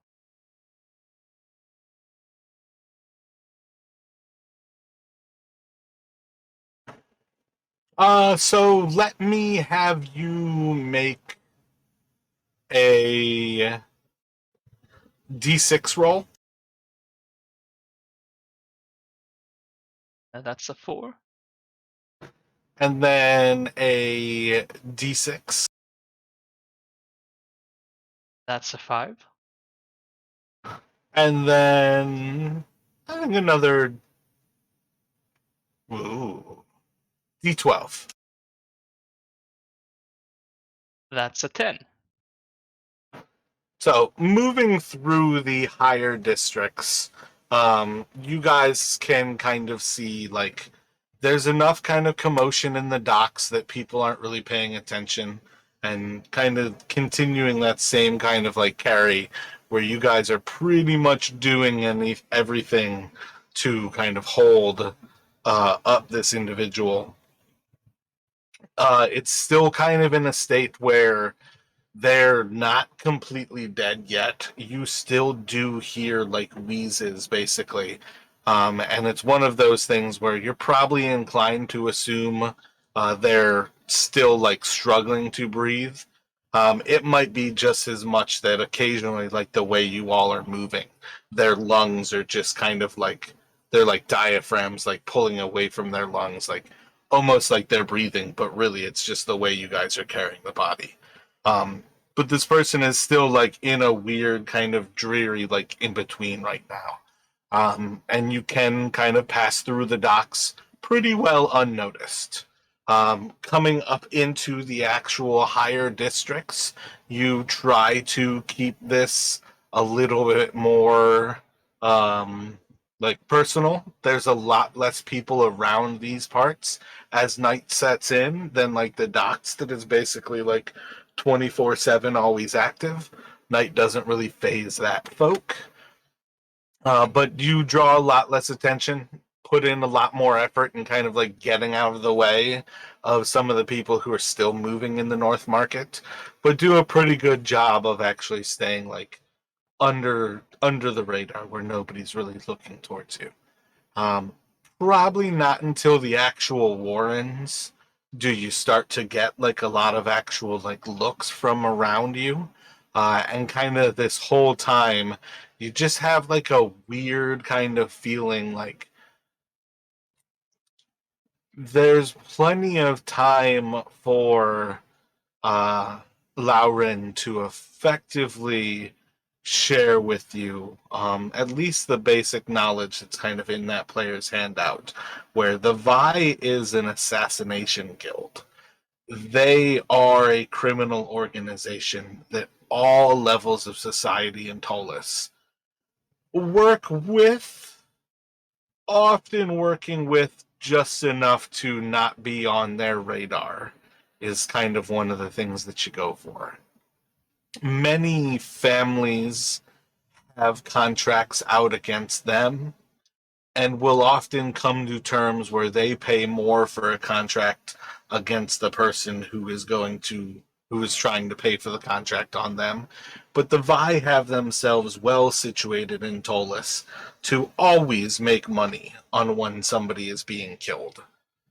The way you have heard of these children described, it wouldn't necessarily surprise you to find out that you are basically like investigating the Assassins Guild.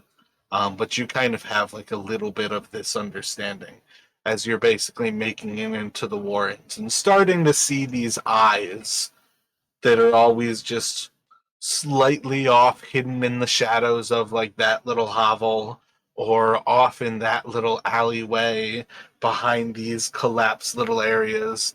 The eyes feel a lot more dreadful than they've ever felt before as you kind of walk into the Warrens, because you have a solid understanding that where you have the poorest people, the people who are most in need of anything, this is probably a place where the Vi exists.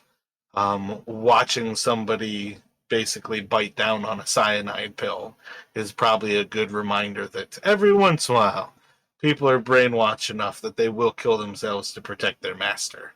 And this is the kind of place that you find people to turn into essentially dogs. On that level.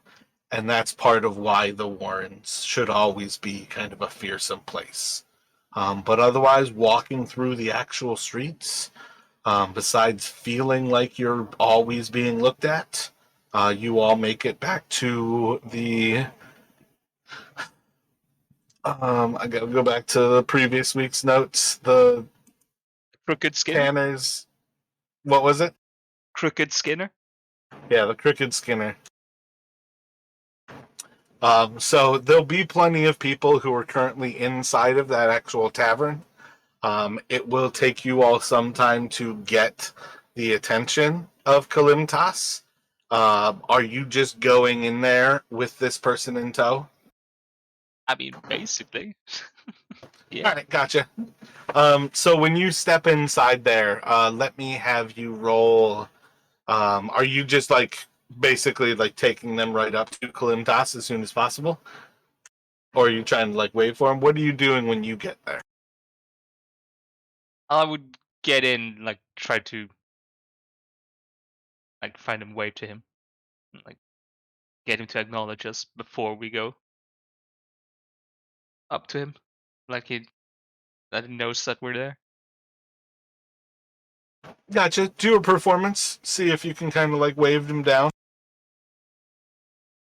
13. Gotcha. So it doesn't take you too long to necessarily get his attention. Um, Perhaps takes him a few moments to actually recognize what's going on before he'll kind of like point you towards like a side stairwell.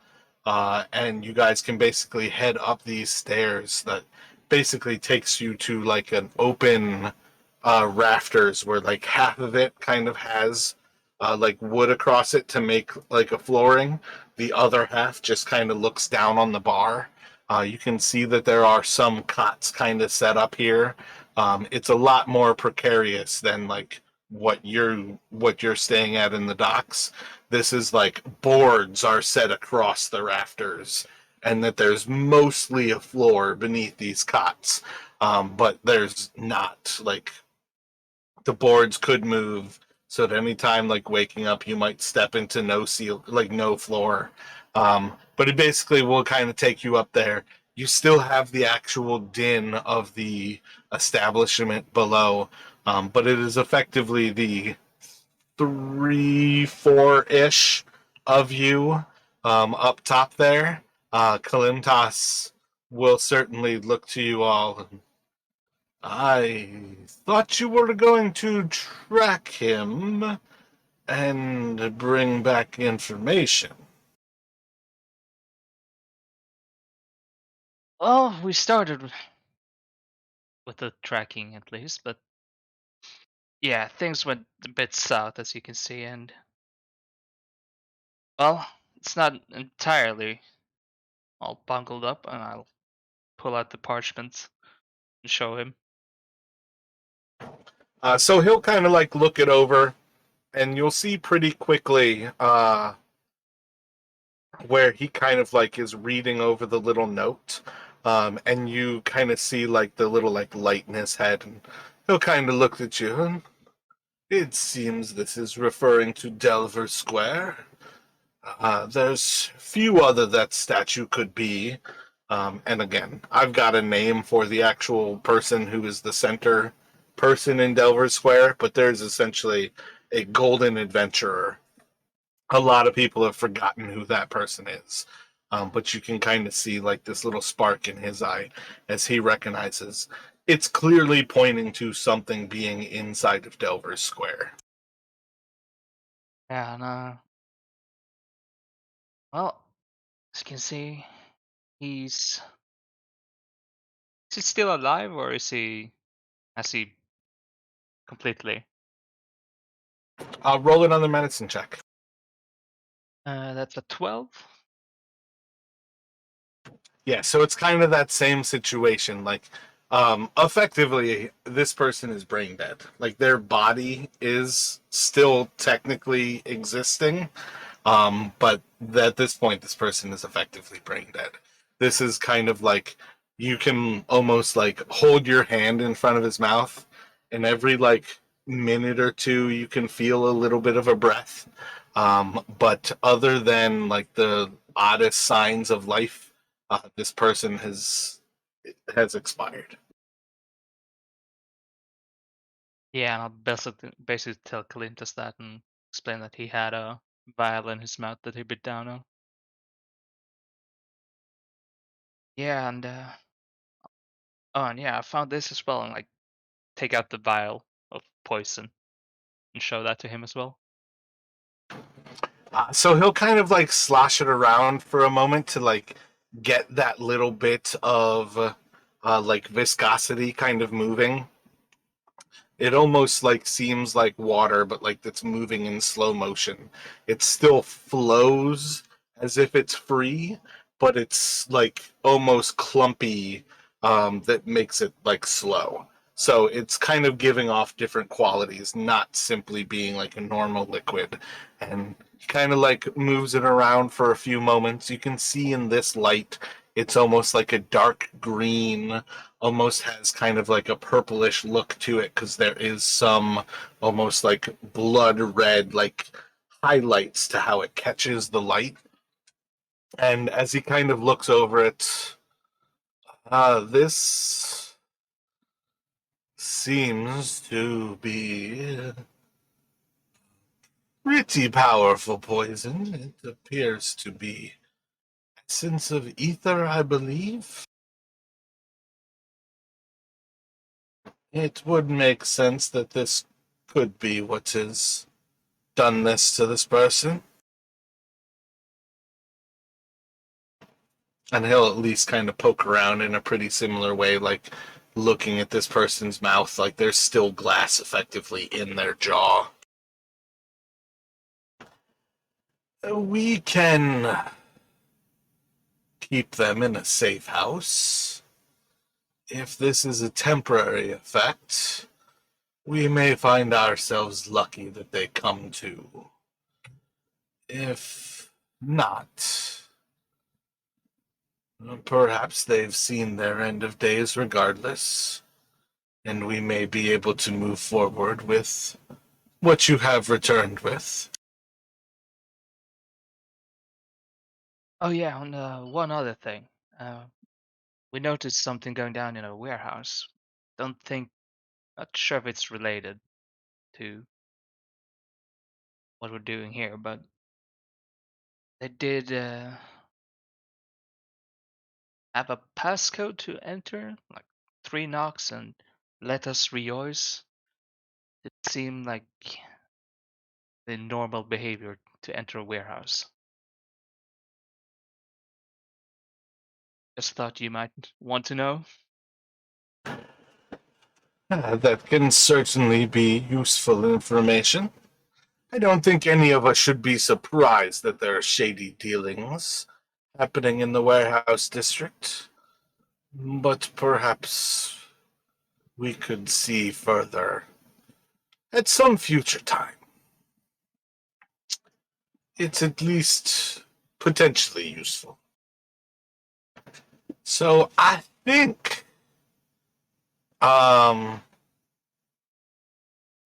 this is a solid opportunity to kind of like fast forward and give you one last roll to see if that person actually does pick up, versus if a combination of wounds turns something potentially fatal into fatal.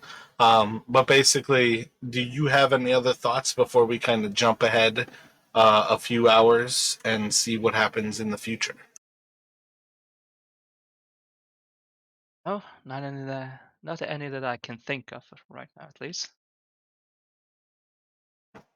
Gotcha. So, at some point here, you guys can basically like move this person off to like a safe house. You'll have Kalintas kind of like giving you information on where to take them. And I think for what it's worth, we'll probably move them off to somewhere in the Guild District at this point. Maybe off towards the Cliffs of Lost Wishes and kind of like southeast of the Warrens, into the Guild District there. Um, Let me have you roll one final medicine check, but I'm going to do this at disadvantage. You need 2 good rolls to have this person basically come through, versus where they're essentially on the verge of death. Well, I had the one good roll, the other was a 2. That's the Gotcha. 4. Again, I mean, I think that's one of the things, like allowing things to unfold based on dice rolls, like giving a bunch of them to reset bad things that happened in the past. It's almost like inevitably saying like at some point we're going to let this like change, versus putting that one at disadvantage like that so far down the line of dice rolls that determine this guy was dying, to actually have him expire is, in my opinion, what the story was already leading to. So Yeah. I would say, at some point in the next morning, you guys are going to basically continually trying to take care of this person, and kind of assisting them on some level, trying to heal them. You're going to find that this person is essentially like dead at this point. They're no longer breathing every so often. You can see as their flesh goes like entirely, well, it probably already did that ages ago, but like entirely pale, almost starting to go blue from lack of oxygen. But you'll have pretty solid evidence that this person has died here. I think among many of the things that this then includes is perhaps the concern about the dead in the necropolis rise again. Um, Something about taking people there. It's a known place for the undead. It's one of the places where the Forsaken, that you would have heard Kalintas bring up, the Forsaken like live inside of those areas. In the oh man, it's the actual temple on like the east side of the necropolis. So I think there's going to be perhaps a thought on taking that body to a priest, and trying to have some things happen. But I think that's going to kind of fall out of your hands. So I think as far as the kind of clues and things that you've picked up here, in this kind of mission, um, you definitely have that actual warehouse as a potential point of interest. You now have kind of this map and this clue to Delver Square that seems to be some place that is underneath Delver Square, which is one of the most well-known like entrance to the catacombs. So the fact that there's a secret something there is part of why that should be extra interesting. But you've got the actual entrance into Delver Square. Um,